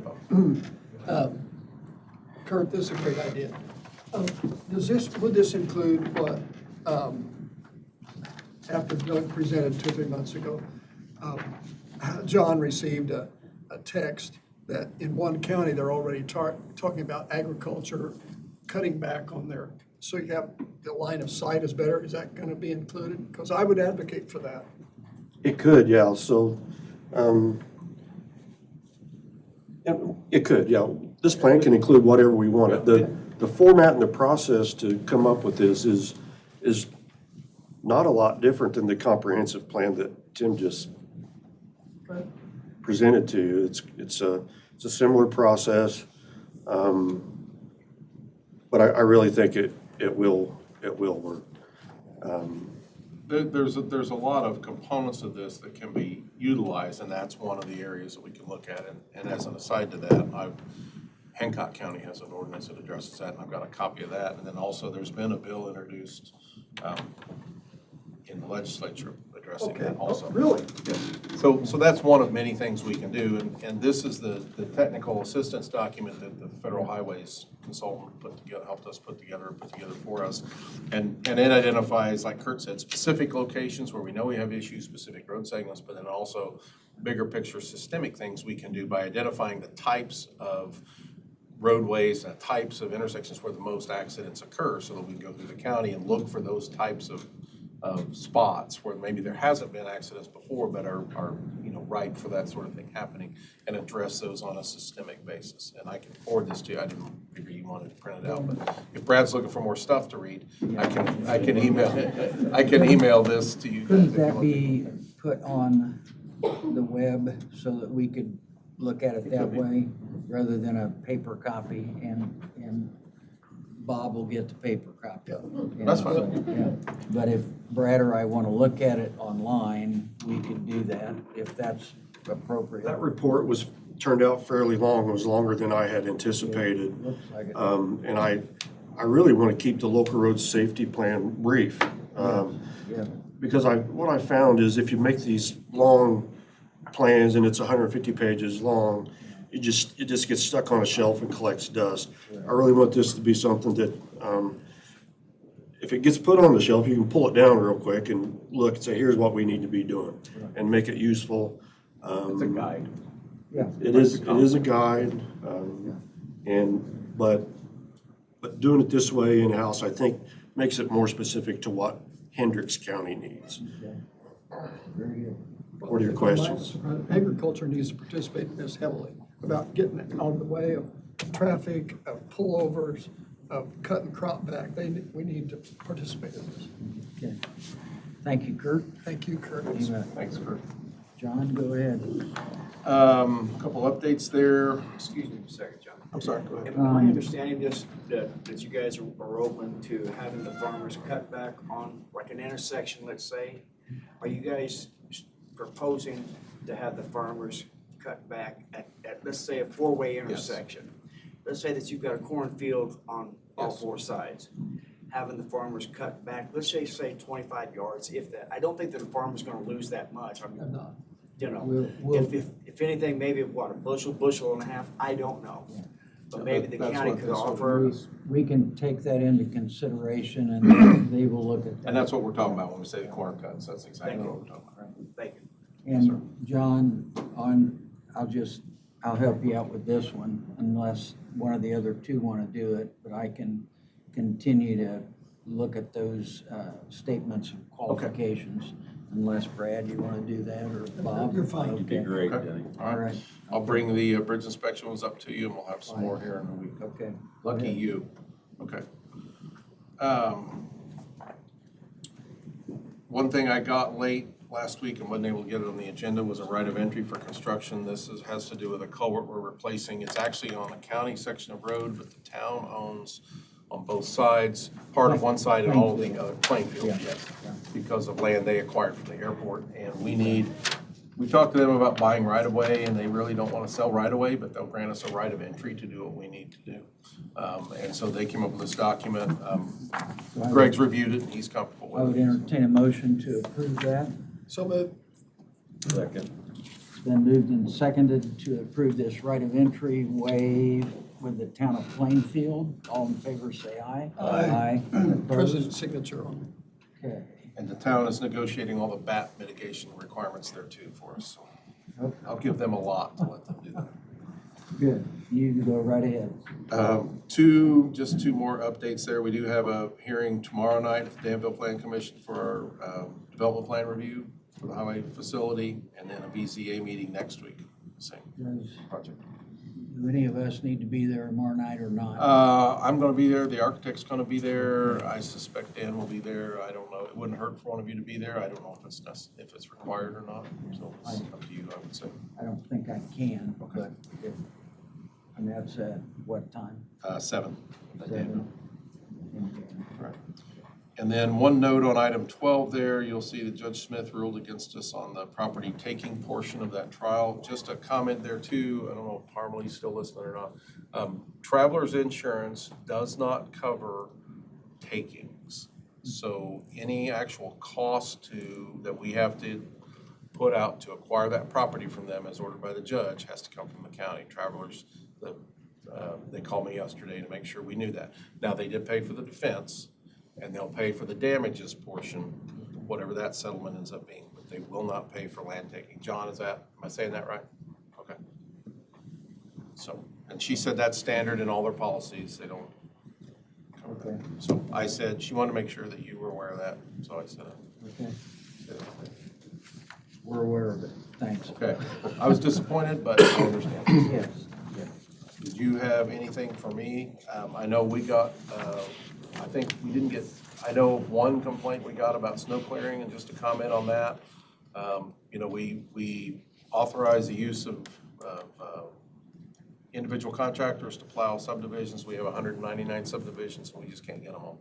Contractors allow us to be a little more responsive to those things, and the downside of that is that you have a bunch of guys out there running around in pickup trucks, and some of them know what they're doing, some of them don't. So there is always going to be a little bit of quality control we have to do, but I think overall it went really, really well for the number of subdivisions we had to do, and we added some to some of their lists, and I think it was very successful, and they were able to go back after that and clean up some of the ones that I know the one you got a complaint on. So I think it went really well. Our guys did a good job, and the contractors did a good job. And again, there's always, some places where there's more snow on the street than somebody thinks there ought to be, but it's easy to address.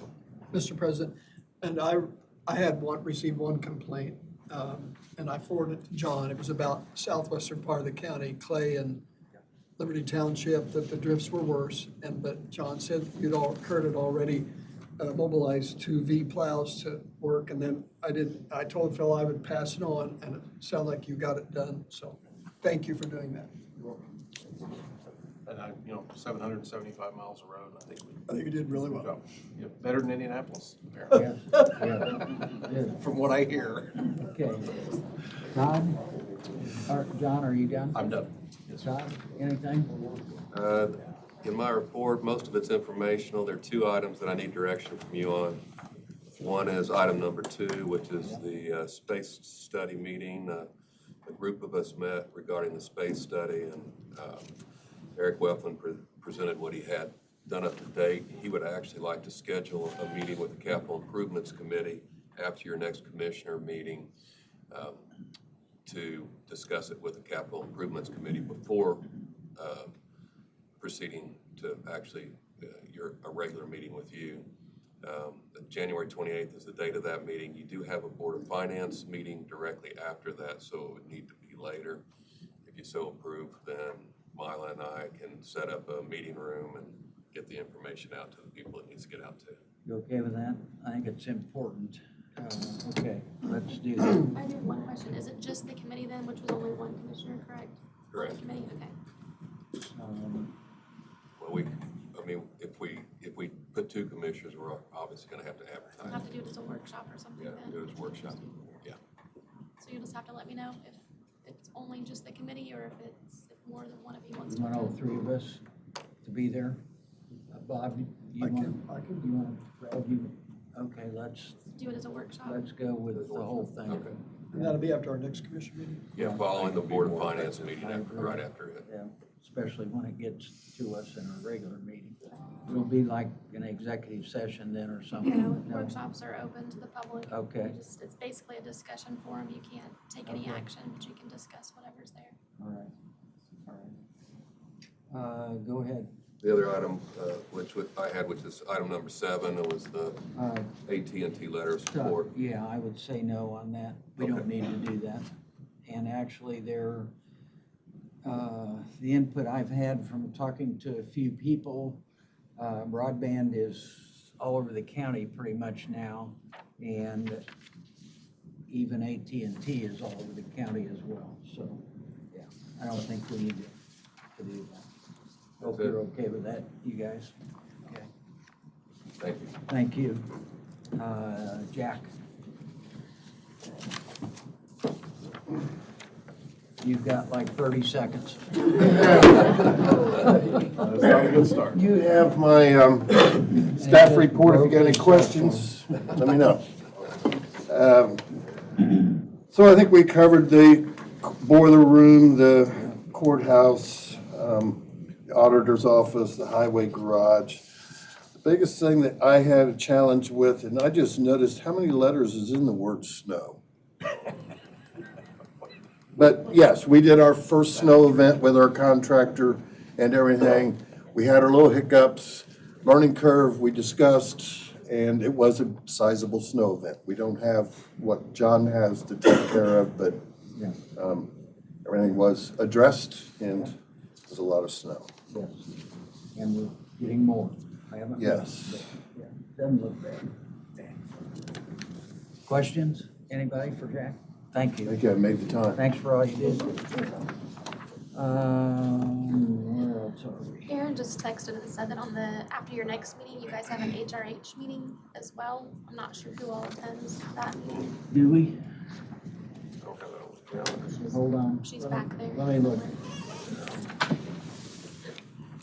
I don't have those on my calendar, so I'm not sure. I don't know my calendar, but I can make it happen. No, we do not. You do not have any- one? We don't have So an we're gonna- HRH meeting. Yeah. What's our next meeting, January? Aaron, 28. do we have after our next commissioners meeting on the 28th, is there an HRH meeting of some kind? I believe that's the meeting, the year in review meeting. It is? I believe so. So then we can't have I can this. confirm that. What But yes, I time believe is- it is. What time is that? Can we change that maybe to, like, let's do it at our February meeting? Do it February? Yeah, Okay. because I think the space study's more. Yep. I Not can that move it. that's not important. No, it's okay. It's But I okay. think the space study is critical, so. Yep. Okay, thanks. I'll get it moved. Thanks. Thank you.